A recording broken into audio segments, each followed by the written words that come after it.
ਗੁਰਚਰਨ ਸਿੰਘ ਜੈਤੋਂ ਦਾ novel ਲੋਕ ਕਹੇ ਦਰਵੇਸ਼ ਦੀ 11ਵੀਂ ਕਿਸ਼ਤ।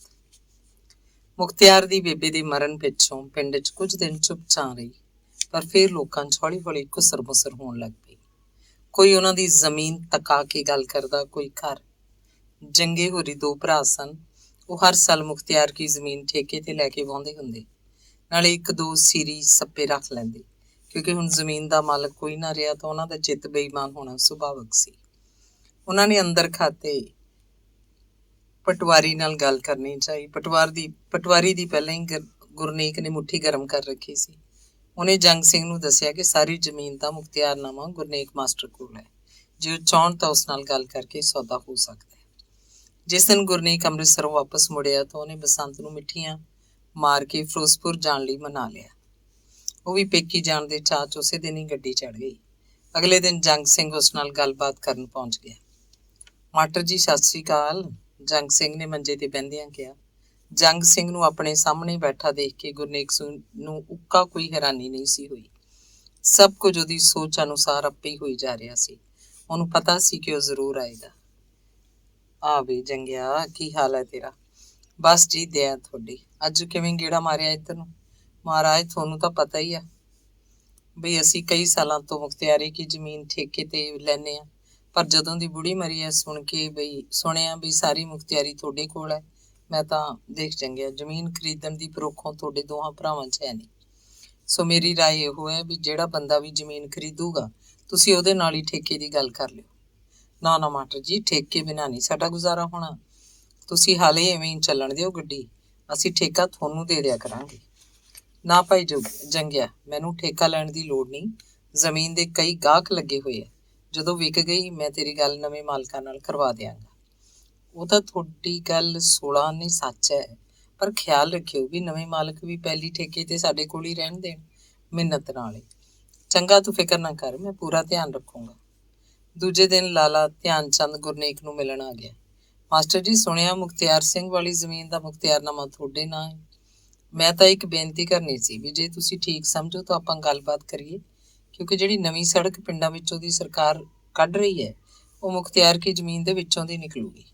ਸਰਕਾਰ ਭਾਅ ਵੀ ਚੰਗਾ ਦੇ ਰਹੀ ਹੈ। ਜੇ ਅਸੀਂ ਅੱਜ ਸੌਦਾ ਕਰੀਏ ਤਾਂ ਕੱਲ੍ਹ ਨੂੰ 4 ਪੈਸੇ ਮੁਨਾਫਾ ਵੀ ਕਮਾ ਲਾਂਗੇ। ਮੈਂ ਤੁਹਾਡੇ ਨਾਲ ਸਾਫ਼ ਸੁਥਰੀ ਤੇ ਵਿਹਾਰੀ ਗੱਲ ਕਰਨਾ ਹੈ। ਲਾਲਾ ਜੀ, ਗੱਲ ਇਹ ਹੈ ਵੀ ਪਹਿਲਾਂ ਸ਼ਿੰਗਾਰਾ ਸਿੰਘ ਵੀ 2 ਗੇੜੇ ਮੇਰੇ ਕੋਲ ਮਾਰ ਗਿਆ। ਕੌਣ? ਉਹ ਦਲਾਲ। ਤੁਸੀਂ ਉਹਦਾ ਬਿਲਕੁਲ ਫਿਕਰ ਨਾ ਕਰੋ ਜੀ, ਅਸੀਂ ਉਹਨੂੰ ਆਪੇ ਸਾਂਭ ਲਵਾਂਗੇ। ਸਾਡੇ ਕੋਲ ਉਹਦਾ ਇਲਾਜ ਹੈ, ਹੋਰ ਤਾਂ ਕੋਈ ਸਮੱਸਿਆ ਨਹੀਂ। ਇੱਕੋ ਜੰਗੇ ਕੇ 2 ਭਰਾ ਜਿਹੜੇ ਕਈ ਸਾਲਾਂ ਤੋਂ ਜ਼ਮੀਨ ਠੇਕੇ ਤੇ ਲੈ ਕੇ ਵਾਹੁੰਦੇ ਆ, ਉਹ ਕਹਿੰਦੇ ਆ ਵੀ ਜ਼ਮੀਨ ਉਹਨਾਂ ਨੂੰ ਹੀ ਠੇਕੇ ਤੇ ਚੜੀ ਰਹਿਣ ਦਿਓ। ਉਹਦਾ ਵੀ ਤੁਸੀਂ ਫਿਕਰ ਨਾ ਕਰੋ, ਜਿਵੇਂ ਤੁਸੀਂ ਆਖੋਗੇ ਕਰ ਲਵਾਂਗੇ। ਤੁਸੀਂ ਇਹ ਦੱਸੋ ਵੀ ਆਪਾਂ ਦੇਣਾ ਲੈਣਾ ਕੀ ਹੈ? ਸਾਫ਼ ਜਿਹੜੀ ਗੱਲ ਆ। ਗੁਰਨੇਕ ਨੇ ਰਾਜਕੁਮਾਰ ਵਕੀਲ ਰਾਹੀਂ ਜ਼ਮੀਨ ਦੀ ਕੀਮਤ ਦਾ ਅੰਦਾਜ਼ਾ ਪਹਿਲਾਂ ਹੀ ਲਗਵਾ ਲਿਆ ਸੀ। ਸਾਰੀ ਜ਼ਮੀਨ ਕੋਈ 1 ਲੱਖ ਰੁਪਏ 'ਚ ਆਰਾਮ ਨਾਲ ਵਿਕ ਸਕਦੀ ਸੀ। ਥੋੜਾ ਹੋਰ ਜ਼ੋਰ ਲਾਇਆ ਜਾਵੇ ਤਾਂ 5-10 ਹਜ਼ਾਰ ਹੋਰ ਵੀ ਮਿਲ ਸਕਦਾ ਸੀ। ਲਾਲਾ ਜੀ, ਜੇ ਤੁਸੀਂ ਸੀਰੀਅਸਲੀ ਸੌਦਾ ਕਰਨਾ ਚਾਹੁੰਦੇ ਹੋ ਤਾਂ ਜ਼ਮੀਨ ਦੀ ਕੀਮਤ ਕੋਈ 1.25 ਲੱਖ ਬਣਦੀ ਹੈ ਘੱਟੋ ਘੱਟ। ਤੁਸੀਂ ਆਪ ਜਾ ਕੇ ਦੇਖ ਸਕਦੇ ਹੋ। ਉਹ ਤਾਂ ਜੀ ਅਸੀਂ ਸਭ ਦੇਖ ਦਾਖ ਲਈ ਹੈ, ਪਰ ਤੁਸੀਂ ਭਾਅ ਥੋੜਾ ਜਿਹਾ ਵਧਾ ਕੇ ਹੀ ਦੱਸ ਰਹੇ ਹੋ। ਮੇਰੇ ਖਿਆਲ 'ਚ ਜੇ 10,000 ਥੱਲੇ ਆ ਜਾਓ ਤਾਂ ਆਪਾਂ ਅੱਗੇ ਸੋਚ ਸਕਦੇ ਹਾਂ। ਲਾਲਾ ਧਿਆਨ ਚੰਦ ਕਿਸੇ ਵੀ ਹਾਲਤ 'ਚ ਜ਼ਮੀਨ ਹੱਥੋਂ ਨਹੀਂ ਸੀ ਜਾਣ ਦੇਣਾ ਚਾਹੁੰਦਾ। ਉਹਨੇ ਵਪਾਰੀ ਦ੍ਰਿਸ਼ਟੀਕੋਣ ਪੱਖੋਂ ਹੋਰ ਕਈ ਸਕੀਮਾਂ ਸੋਚ ਰੱਖੀਆਂ ਸੀ।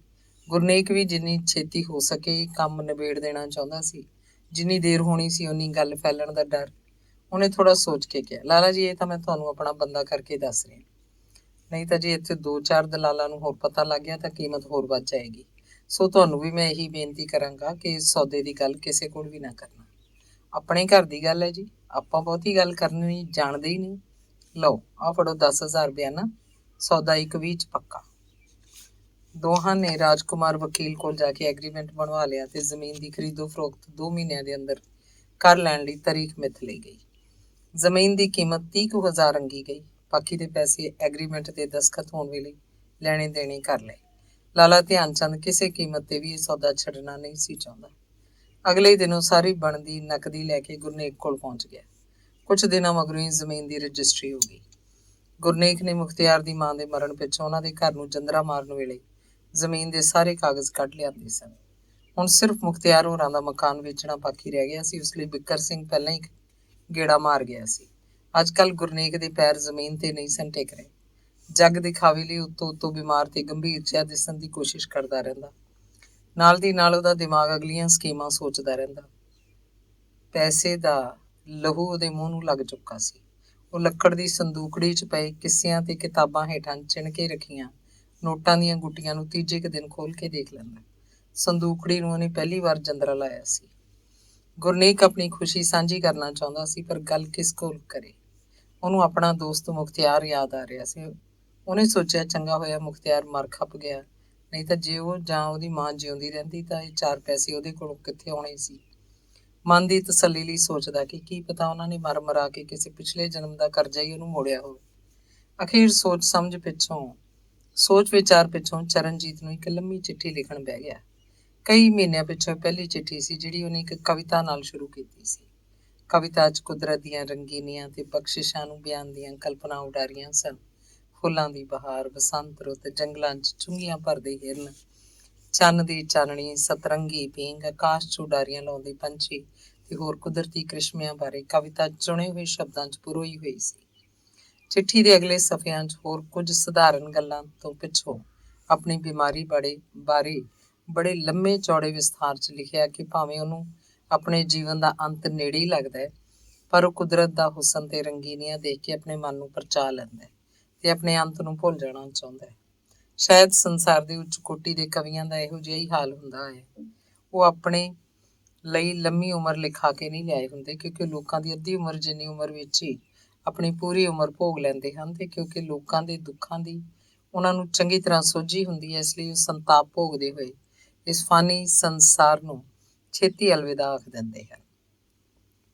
ਉਹਨੇ ਅੱਗੇ ਲਿਖਿਆ ਕਿ ਉਹਨੂੰ ਇਨਾਮਾਂ ਦੀ ਕੋਈ ਇੱਛਾ ਜਾਂ ਸ਼ੌਕ ਨਹੀਂ। ਜੋ ਵੀ ਮਿਲਿਆ ਉਹ ਖਿੜੇ ਮੱਥੇ ਪ੍ਰਵਾਨ ਹੈ। ਜੇ ਕੋਈ ਦੁੱਖ ਤਕਲੀਫ ਹੈ ਤਾਂ ਉਹ ਸਿਰਫ ਇਸ ਦੀ ਕਿ ਉਸ ਪਿੱਛੋਂ ਉਹਦੇ ਟੱਬਰ ਦਾ ਕੀ ਬਣੇਗਾ। ਇੱਕ ਇਹੋ ਫਿਕਰ ਉਹਨੂੰ ਇਸ ਸੰਸਾਰ ਤੋਂ ਜਾਣ ਲਈ ਰੋਕਦਾ ਸੀ। ਇਸ ਫਿਕਰ ਨੇ ਉਹਦੀ ਜਾਨ ਸੁਖਾਲੀ ਨਹੀਂ ਸੀ ਨਿਕਲ ਦੇਣੀ। ਉਹਨੇ ਬਹੁਤ ਸਾਰੀਆਂ ਭਾਵੁਕ ਗੱਲਾਂ ਲਿਖ ਕੇ ਚਿੱਠੀ 'ਚ ਆਪਣੀ ਅੱਤ ਮਾੜੀ ਹਾਲਤ ਬਿਆਨ ਕੀਤੀ ਹੋਈ ਸੀ। ਅਖੀਰ ਤੇ ਉਹਨੇ ਸੁਝਾਅ ਵੀ ਦਿੱਤਾ ਹੋਇਆ ਸੀ ਕਿ ਉਹਦੇ ਟੱਬਰ ਦਾ ਉਸ ਪਿੱਛੋਂ ਗੁਜ਼ਾਰੇ ਲਈ ਜੇ ਕੋਈ ਹੱਲ ਦਿਸਦਾ ਤਾਂ ਉਹ ਸਿਰਫ ਇੱਕੋ ਹੈ। ਉਹ ਇਹ ਹੈ ਕਿ ਜੇ ਉਹਦੇ ਹਿੱਸੇ ਦੀ ਜਾਇਦਾਦ ਉਹਨਾਂ ਦਾ ਪਿਓ ਵੰਡ ਕੇ ਉਹਨਾਂ ਨੂੰ ਦੇ ਦੇਵੇ ਤਾਂ ਸੌਖਾ ਮਰ ਸਕੇਗਾ। ਉਹਨੇ ਚਰਨਜੀਤ ਨੂੰ ਤਰਲਾ ਲੈਂਦਿਆਂ ਇਹ ਗੱਲ ਜ਼ੋਰ ਦੇ ਕੇ ਲਿਖੀ ਸੀ ਕਿ ਉਹ ਆਪ ਜਿੰਨੀ ਛੇਤੀ ਹੋ ਸਕੇ ਆ ਕੇ ਉਹਨਾਂ ਦੇ ਮਾਪਿਆਂ ਨੂੰ ਸਮਝਾਏ, ਤਾਂ ਕਿ ਜਾਇਦਾਦ ਦਾ ਫੈਸਲਾ ਛੇਤੀ ਹੋ ਸਕੇ, ਜਿਹੜਾ ਕਿ ਆਖਰ ਨੂੰ ਇੱਕ ਦਿਨ ਤਾਂ ਹੋ ਕੇ ਹੀ ਰਹਿਣਾ ਸੀ, ਫਿਰ ਉਹ ਹੁਣੇ ਕਿਉਂ ਨਾ ਕੀਤਾ ਜਾਵੇ। ਅਖੀਰ ਤੇ ਉਹਨੇ ਇਹ ਗੱਲ ਵੀ ਲਿਖੀ ਹੋਈ ਸੀ ਕਿ ਭਾਵੇਂ ਉਹਨੂੰ ਆਪਣੇ ਸਾਹਮਣੇ ਆਪਣੀ ਮੌਤ ਖੜੀ ਨਜ਼ਰ ਆ ਰਹੀ ਸੀ, ਪਰ ਉਹ ਆਪ ਅਜਿਹੀਆਂ ਗੱਲਾਂ ਲਿਖ ਕੇ ਉਹਨੂੰ ਪਰੇਸ਼ਾਨ ਉੱਕਾ ਨਹੀਂ ਸੀ ਕਰਨਾ ਚਾਹੁੰਦਾ।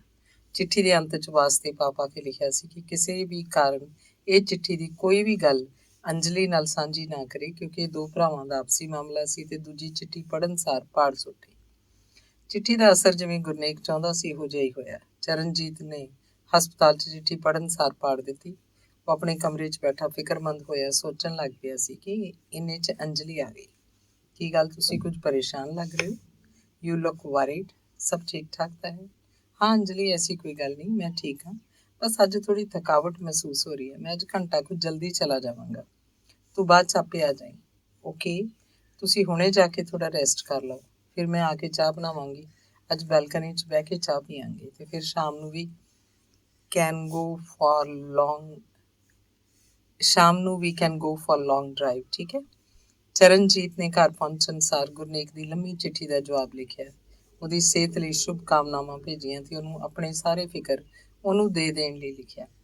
ਜਾਇਦਾਦ ਬਾਰੇ ਵੀ ਉਹਨੇ ਸਹਿਮਤੀ ਜਤਾਈ ਕਿ ਜੇ ਉਹਨਾਂ ਦੇ ਮਾਪਿਓ ਚਾਹੁਣ ਤਾਂ ਬੇਸ਼ੱਕ ਉਹਨੂੰ ਉਹਦਾ ਬਣਦਾ ਹਿੱਸਾ ਦੇ ਸਕਦੇ ਹਨ, ਸਗੋਂ ਆਪ ਆ ਕੇ ਉਹਨਾਂ ਨੂੰ ਮਨਾਉਣ ਦੇ ਪੂਰੇ ਯਤਨ ਕਰੇਗਾ। ਸਿਰਫ ਇਸ ਲਈ ਨਹੀਂ ਕਿ ਉਹਨੂੰ ਅਜਿਹਾ ਕੋਈ ਅਹਿਸਾਸ ਹੈ ਕਿ ਗੁਰਨੇਕ ਨੂੰ ਕੋਈ ਬੇਇਲਾਜ ਬਿਮਾਰੀ ਲੱਗ ਚੁੱਕੀ ਹੈ, ਜਾਨ ਦਾ ਖਤਰਾ, ਸਗੋਂ ਉਹਨੂੰ ਤਾਂ ਯਕੀਨ ਹੈ ਕਿ ਉਹਨੂੰ ਕੋਈ ਵੀ ਗੰਭੀਰ ਬਿਮਾਰੀ ਨਹੀਂ ਹੈ। ਜੇ ਫਿਰ ਵੀ ਉਹ ਚਾਹੇ ਤਾਂ ਅਹਿਮਦਾਬਾਦ ਉਹਨਾਂ ਕੋਲ ਆ ਕੇ ਆਪਣਾ ਇਲਾਜ ਕਰਵਾ ਸਕਦਾ। ਖਰਚੇ ਦੀ ਕੋਈ ਗੱਲ ਨਹੀਂ, ਉਹ ਸਾਂਭ ਲੈਣਗੇ। ਅੰਜਲੀ ਦੇ ਘਰ ਆਉਣ ਤੋਂ ਪਹਿਲਾਂ ਹੀ ਉਹਨੇ ਚਿੱਠੀ ਪੋਸਟ ਕਰ ਦਿੱਤੀ ਤੇ ਅੰਜਲੀ ਦੀ ਉਡੀਕ ਕਰਨ ਲੱਗਾ। ਤੁਹਾਡਾ ਮੂਡ ਮੈਨੂੰ ਅਜੇ ਵੀ ਠੀਕ ਨਹੀਂ ਲੱਗਦਾ। Come on, cheer up, Anjali ਨੇ ਉਹਨੂੰ ਖੁਸ਼ ਕਰਨ ਦੀ ਕੋਸ਼ਿਸ਼ ਕਰਦਿਆਂ ਕਿਹਾ। ਹਾਂ ਅੰਜੂ, ਵੈਸੇ ਤਾਂ ਸਭ ਠੀਕ ਠਾਕ ਹੈ, ਪਰ ਮੈਂ ਕਦੇ ਕਦੇ ਵੱਡੇ ਬਾਈ ਦੀ ਬਿਮਾਰੀ ਬਾਰੇ ਸੋਚਣ ਲੱਗ ਪੈਣਾ। ਟੈਸਟ ਰਿਜ਼ਲਟ ਸਾਰੇ ਠੀਕ ਹਨ, ਫਿਰ ਸਿਰ ਦੁਖਣ ਦਾ ਕੀ ਕਾਰਨ ਹੋ ਸਕਦਾ ਹੈ? We must consult some good neurologist with test reports. ਤੁਸੀਂ ਤਾਂ ਬਸ ਇੰਝ ਹੀ ਫਿਕਰ ਕਰਨ ਲੱਗ ਪੈਂਦੇ ਹੋ. Believe me, he's all right. Somehow my subconscious mind doesn't accept. ਤੁਸੀਂ ਦੇਖ ਲੈਣਾ ਕੁਝ ਵੀ ਸੀਰੀਅਸ ਨਹੀਂ ਨਿਕਲੇਗਾ, 1% ਵੀ ਨਹੀਂ. ਜੇ ਚਾਹੋ ਤਾਂ ਭਾਜੀ ਨੂੰ ਇੱਥੇ ਸਾਡੇ ਕੋਲ ਆਉਣ ਲਈ ਲਿਖ ਦਿਓ. ਆਈ ਐਮ 100% ਸ਼ੋਰ. ਚਲੋ ਠੀਕ ਹੈ, ਵਾਹਿਗੁਰੂ ਕਰੇ ਸਭ ਕੁਝ ਠੀਕ ਠਾਕ ਹੀ ਹੋਵੇ. ਆਪਾਂ ਹਰ ਮਹੀਨੇ ਜਿਹੜੇ ਪੈਸੇ ਬੇਬੇ ਜੀ ਤੇ ਬਾਪੂ ਜੀ ਨੂੰ ਭੇਜਦੇ ਆ, ਮੈਂ ਸੋਚਦਾ ਵੀ ਇਸ ਮਹੀਨੇ ਵੱਡੇ ਬਾਈ ਜੀ ਨੂੰ ਭੇਜ ਦੇਈਏ. ਉਹਨਾਂ ਨੂੰ ਤਸੱਲੀ ਹੋ ਜਾਏਗੀ ਵੀ ਸਾਨੂੰ ਉਹਨਾਂ ਦਾ ਫਿਕਰ ਹੈ. ਠੀਕ ਹੈ, ਐਜ਼ ਯੂ ਵਿਸ਼, ਜਿਵੇਂ ਤੁਹਾਨੂੰ ਠੀਕ ਲੱਗੇ, ਪਰ ਫਿਰ ਵੀ ਮਾਂ ਜੀ ਤੇ ਬਾਪੂ ਜੀ ਨੂੰ ਨਿਗਲੈਕਟ ਨਹੀਂ ਕਰਨਾ ਚਾਹੀਦਾ. ਚਲੋ ਠੀਕ ਹੈ, ਉਹਨਾਂ ਨੂੰ ਇਸ ਮਹੀਨੇ ਥੋੜ੍ਹੀ ਘੱਟ ਭੇਜਦੇ ਆ. ਗੁਰਨੇਕ ਨੂੰ ਚਰਨਜੀਤ ਦੀ ਚਿੱਠੀ ਪੜ੍ਹ ਕੇ ਤਸੱਲੀ ਹੋਈ. ਕੁਝ ਦਿਨਾਂ ਪਿੱਛੋਂ ਮਨੀ ਆਰਡਰ ਵੀ ਪਹੁੰਚ ਗਿਆ. ਗੁਰਨੇਕ ਨੇ ਹਰ ਹਫ਼ਤੇ ਚਿੱਠੀਆਂ ਲਿਖਣ ਦਾ ਸਿਲਸਿਲਾ ਜਾਰੀ ਰੱਖਿਆ. ਕਦੇ ਕਦੇ ਤਾਂ ਹਫ਼ਤੇ 'ਚ 2-3 ਚਿੱਠੀਆਂ ਵੀ ਲਿਖਦਾ. ਕਿਸੇ ਕਿਸੇ ਖਾਸ ਚਿੱਠੀ ਵਿੱਚ ਹਦਾਇਤ ਹੁੰਦੀ ਕਿ ਪੜ੍ਹਨ ਸਾਰ ਉਹ ਚਿੱਠੀ ਪਾੜ ਦਿੱਤੀ ਜਾਵੇ. ਚਰਨਜੀਤ ਵੀ ਉਸੇ ਤਰ੍ਹਾਂ ਹੀ ਉਹ ਚਿੱਠੀ ਉਸੇ ਵੇਲੇ ਪਾੜ ਸੁੱਟਦਾ. ਉਹ ਆਪਣੇ ਵੱਡੇ ਭਰਾ ਦੀ ਹੱਦੋਂ ਵੱਧ ਇੱਜ਼ਤ ਹੀ ਨਹੀਂ ਸੀ ਕਰਦਾ, ਸਗੋਂ ਬਹੁਤ ਪਿਆਰ ਵੀ ਕਰਦਾ ਸੀ. ਪੈਸੇ ਨੂੰ ਹੱਥਾਂ ਦੀ ਮੈਲ ਸਮਝ ਕੇ ਪੈਸਾ ਭੇਜਦਾ ਰਹਿੰਦਾ. ਗੁਰਨੇਕ ਨੇ ਲਗਾਤਾਰ ਚਿੱਠੀਆਂ ਲਿਖ ਲਿਖ ਕੇ ਚਰਨਜੀਤ ਨੂੰ ਘਰ ਗੇੜਾ ਮਾਰਨ ਲਈ ਮਜਬੂਰ ਕਰ ਦਿੱਤਾ. ਅਖੀਰ ਚਰਨਜੀਤ ਨੇ ਕੁਝ ਦਿਨਾਂ ਦੀ ਛੁੱਟੀ ਲੈ ਕੇ ਘਰ ਜਾਣ ਦਾ ਪ੍ਰੋਗਰਾਮ ਬਣਾਇਆ. ਅੰਜਲੀ ਨੂੰ ਉਹਨੇ ਸਮਝਾ ਲਿਆ ਕਿ ਦੋਹਾਂ ਦਾ ਹਸਪਤਾਲ ਵਿੱਚੋਂ ਇਕੱਠਿਆਂ ਗੈਰ ਹਾਜ਼ਰ ਹੋਣਾ ਠੀਕ ਨਹੀਂ ਸੀ ਤੇ ਜਿੰਨੀ ਛੇਤੀ ਹੋ ਸਕਿਆ ਸਭ ਨੂੰ ਮਿਲ ਮਿਲਾ ਕੇ ਮੁੜ ਆਏਗਾ. ਚਰਨਜੀਤ ਦੇ ਘਰ ਪਹੁੰਚਣ ਤੇ ਭਗਤ ਸਿੰਘ ਤੇ ਦਿਆਕੁਰ ਬੜੇ ਖੁਸ਼ ਤਾਂ ਹੋਈ, ਪਰ ਉਹਦੇ ਅਚਾਨਕ ਆਉਣ ਤੇ ਹੈਰਾਨ ਵੀ ਸਨ. ਦਿਆਕੁਰ ਨੇ ਉਸ ਦਿਨ ਪੀਲੇ ਮਿੱਠੇ ਚੌਲ ਬਣਾਏ ਤੇ ਸਬਜ਼ੀ ਦੇ ਨਾਲ ਇੱਕ ਦਾਲ ਵੀ ਬਣਾਈ, ਨਾਲ ਬੂਰਾ ਖੰਡ ਘਿਓ ਪਾਇਆ. ਚਰਨਜੀਤ ਨੂੰ ਰੋਟੀ ਖਾਂਦਿਆਂ ਆਪਣਾ ਬਚਪਨ ਚੇਤੇ ਆ ਗਿਆ. ਮਾਂ ਦੇ ਹੱਥਾਂ ਦੀ ਪੱਕੀ ਰੋਟੀ ਖਾਂਦਿਆਂ ਉਹਨੂੰ ਸੁਰਗਾਂ ਵਰਗੇ ਦਿਨ ਯਾਦ ਆਏ. ਬੇਬੇ ਜੀ, ਅੱਜ ਤਾਂ ਸਦੀਆਂ ਪਿੱਛੋਂ ਤੁਹਾਡੇ ਹੱਥ ਦੀ ਰੋਟੀ ਖਾਣ ਲਈ ਆਤਮਾ ਪ੍ਰਸੰਨ ਹੋ ਗਈ. ਅੱਜ ਤਾਂ ਸਦੀਆਂ ਪਿੱਛੋਂ ਤੁਹਾਡੇ ਹੱਥ ਦੀ ਰੋਟੀ ਖਾਣ ਨਾਲ ਆਤਮਾ ਪ੍ਰਸੰਨ ਹੋ ਗਈ. ਡਾਕਟਰ ਬਣ ਕੇ ਤੈਨੂੰ ਬੜੀਆਂ ਗੱਲਾਂ ਆਉਣ ਲੱਗ ਪਈਆਂ ਹੁਣ. ਚੁੱਪ ਕਰਕੇ ਰੋਟੀ ਖਾ. ਅੰਜਲੀ ਤੈਨੂੰ ਚੰਗਾ ਰੋਟੀ ਟੁੱਕ ਪਕਾ ਕੇ ਖਵਾਉਂਦੀ ਹੁੰਦੀ ਹੈ ਕਿ ਬਸ ਐਵੇਂ ਡਬਲ ਰੋਟੀ ਤੇ ਗੁਜ਼ਾਰਾ ਕਰ ਦਿਓ? ਨਹੀਂ ਬੇਬੇ ਜੀ, ਰੋਟੀ ਤਾਂ ਉਹ ਚੰਗੀ ਬਣਾ ਲੈਂਦੀ ਹੈ, ਪਰ ਤੁਹਾਡੇ ਹੱਥ ਦੀ ਰੋਟੀ ਦੀ ਰੀਸ ਨਹੀਂ ਕੋਈ ਕਰ ਸਕਦਾ. ਉਹਨੂੰ ਵੀ ਪੁੱਤ ਨਾਲ ਲਈ ਆਉਣਾ ਸੀ, ਸਾਰਿਆਂ ਨੂੰ ਮਿਲ ਗਿਲ ਜਾਂਦੀ. ਸਾਨੂੰ ਦੋਹਾਂ ਨੂੰ ਇਕੱਠੀ ਛੁੱਟੀ ਨਹੀਂ ਸੀ ਮਿਲ ਸਕਦੀ, ਤੇ ਨਾਲੇ ਮੈਂ ਤਾਂ ਵੱਡੇ ਬਾਈ ਦੇ ਕਈ ਚਿੱਠੀਆਂ ਪਾਉਣ ਕਰਕੇ ਆਇਆ. ਚਰਨਜੀਤ ਨੇ ਰੋਟੀ ਖਾ ਕੇ ਹੱਥ ਧੋਂਦਿਆਂ ਕਿਹਾ, ਕਿਉਂ, ਉਹਨੂੰ ਕਿਧਰੋਂ ਵਿਰਾਗ ਜਾਗ ਪਿਆ ਤੇਰਾ? ਇਹੋ ਜਿਹੀ ਕਿਹੜੀ ਗੱਲ ਆ ਵੀ ਜਿਹੜਾ ਤੂੰ ਭੱਜਿਆ ਹੈ? ਲੋ ਬੇਬੀ ਜੀ ਤੇ ਬਾਪੂ ਜੀ, ਤੁਸੀਂ ਦੋਵੇਂ ਬੈਠੇ ਹੋ. ਵੱਡਾ ਬਾਈ ਇਹ ਚਾਹੁੰਦਾ ਹੈ ਵੀ ਉਹਨੂੰ ਤੁਸੀਂ ਉਹਦੀ ਬਣਦੀ ਜਾਇਦਾਦ ਦਾ ਹਿੱਸਾ ਹੁਣੇ ਦੇ ਦਿਓ, ਤੇ ਮੈਨੂੰ ਵੀ ਇਸ 'ਚ ਕੋਈ ਇਤਰਾਜ਼ ਨਹੀਂ.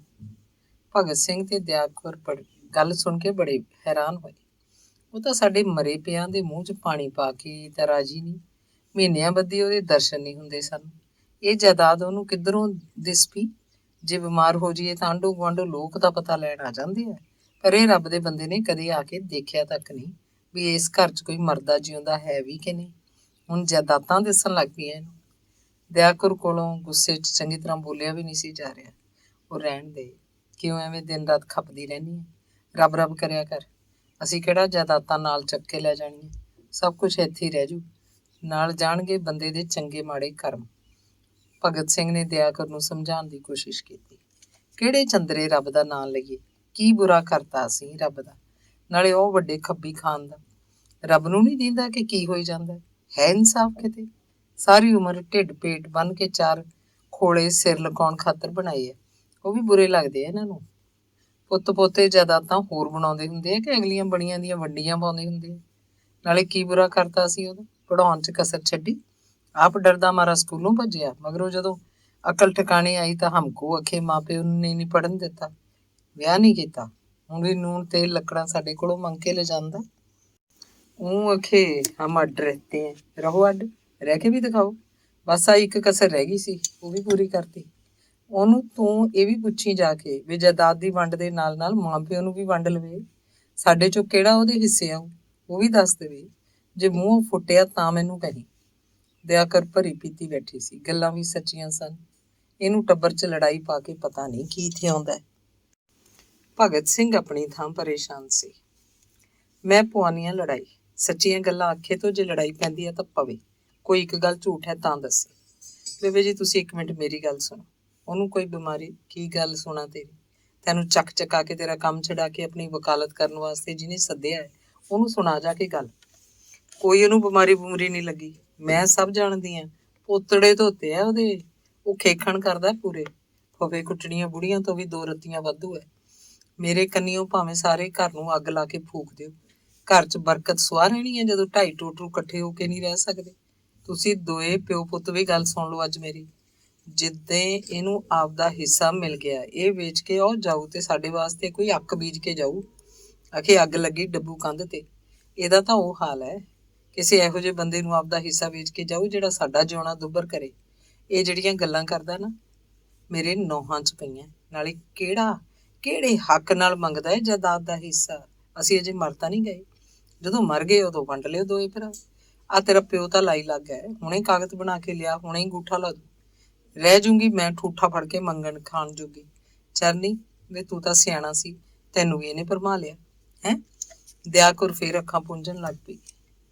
ਬੇਬੇ ਜੀ ਆਪਾਂ ਸਾਰੇ ਇੱਕੋ ਟੱਬਰ ਦੇ ਜੀ ਆ।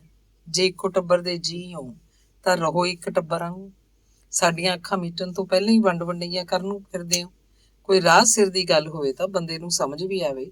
ਇਹ ਤਾਂ ਦਿਨ ਦਿਹਾੜੇ ਡਾਕਾ ਮਾਰਨ ਵਾਲੀ ਗੱਲ ਹੋ ਗਈ। ਕੋਈ ਕਿਸੇ ਨੇ ਨਹੀਂ ਮਾਰਿਆ ਡਾਕਾ ਤੇਰੇ ਘਰ ਤੇ, ਕਿਉਂ ਤੂੰ ਐਵੇਂ ਖਪਾ ਖੂਨ ਹੋਈ ਪਈ ਹੈ? ਵੰਡੂ ਤਾਂ ਮੈਂ ਹੀ ਆ ਨਾ। ਚੱਲ ਆਪਾਂ ਅਜੇ ਕੁਛ ਨਹੀਂ ਕਰਦੇ, ਬਸ ਤੂੰ ਹੁਣ ਚੁੱਪ ਕਰ ਜਾ। ਭਗਤ ਸਿੰਘ ਨੇ ਦਿਆਕੁਰ ਨੂੰ ਫੇਰ ਸਮਝਾਉਣ ਦੀ ਕੋਸ਼ਿਸ਼ ਕੀਤੀ। ਦਿਆਕੁਰ ਨੇ ਫੇਰ ਰੋਣਾ ਸ਼ੁਰੂ ਕਰ ਦਿੱਤਾ। ਉਹਨੂੰ ਕੋਈ ਰਾਹ ਨਹੀਂ ਸੀ ਦਿਸ ਰਿਹਾ। ਜਿਉਂ-ਜਿਉਂ ਬੁਢਾਪਾ ਨੇੜੇ ਆਈ ਜਾਂਦਾ ਸੀ, ਮੁਸੀਬਤਾਂ ਦਾ ਪਹਾੜ ਹੋਰ ਵੱਡਾ ਹੋਈ ਜਾਂਦਾ ਸੀ। 2 ਪੁੱਤਾਂ ਦੇ ਹੁੰਦਿਆਂ ਵੀ ਉਹਨੂੰ ਭਵਿੱਖ ਹਨੇਰਾ ਲੱਗ ਰਿਹਾ ਸੀ। ਬੰਦੇ ਦਾ ਕੋਈ ਪਤਾ ਹੈ, ਅੱਜ ਹੈ ਕੱਲ ਨੂੰ ਹੈ ਨਹੀਂ। ਮੈਂ ਤਾਂ ਕਹਿੰਦੀ ਆ ਵੀ ਕੱਲ ਦੀ ਮਰਦੀ ਅੱਜ ਹੀ ਮਰ ਜਾ। ਪਰ ਜੇ ਕਿਤੇ ਤੇਰੇ ਬਾਪੂ ਜੀ ਨੂੰ ਕੱਲ ਨੂੰ ਕੁਝ ਹੋ ਗਿਆ ਤਾਂ ਮੈਂ ਤਾਂ ਮੰਗਣ ਖਾਣ ਜੋਗੀ ਵੀ ਨਹੀਂ ਰਹਿਣਾ। ਪਤਾ ਨਹੀਂ ਰੱਬ ਵੀ ਕਿਉਂ ਬਦਲੇ ਲਈ ਜਾਂਦਾ। 4 ਦਿਨ ਸੁੱਖ ਦੇ ਕੀ ਦੇਖਣੇ ਆ, ਸਾਡਾ ਤਾਂ ਬੁਢਾਪਾ ਹੀ ਰੁਲੀ ਜਾਂਦਾ। ਬੇਬੇ ਜੀ ਮੈਂ ਹੈਗਾ ਨਾ, ਤੁਸੀਂ ਕਿਉਂ ਇਹੋ ਜਿਹੀਆਂ ਗੱਲਾਂ ਕਰਦੇ ਹੋ? ਜੇ ਇਹੋ ਜਿਹੀ ਗੱਲ ਹੈ ਤਾਂ ਅੱਜ ਹੀ ਚਲੋ ਮੇਰੇ ਨਾਲ ਅਹਿਮਦਾਬਾਦ, ਮੰਜੇ ਤੇ ਬਹਿ ਕੇ ਰਾਜ ਕਰਿਓ। ਮੈਂ ਤਾਂ ਕਹਿੰਦਾ ਤੁਸੀਂ ਦੋਏ ਚੱਲੋ ਮੇਰੇ ਨਾਲ। ਇੱਥੇ ਬਹਿ ਕੇ ਖੱਜਲ ਹੋਣ ਦੀ ਕੀ ਲੋੜ ਹੈ? ਤੂੰ ਆਪਦੀਆਂ ਸਿਆਣੀਆਂ ਗੱਲਾਂ ਆਪਦੇ ਕੋਲ ਰੱਖ। ਜਿੱਦਾਂ ਅਸੀਂ ਘਰੋਂ ਨਿਕਲੇ ਦੂਜੇ ਦਿਨ ਇਸ ਘਰ ਕਿਸੇ ਨੇ ਸਾਂਭ ਲੈਣਾ।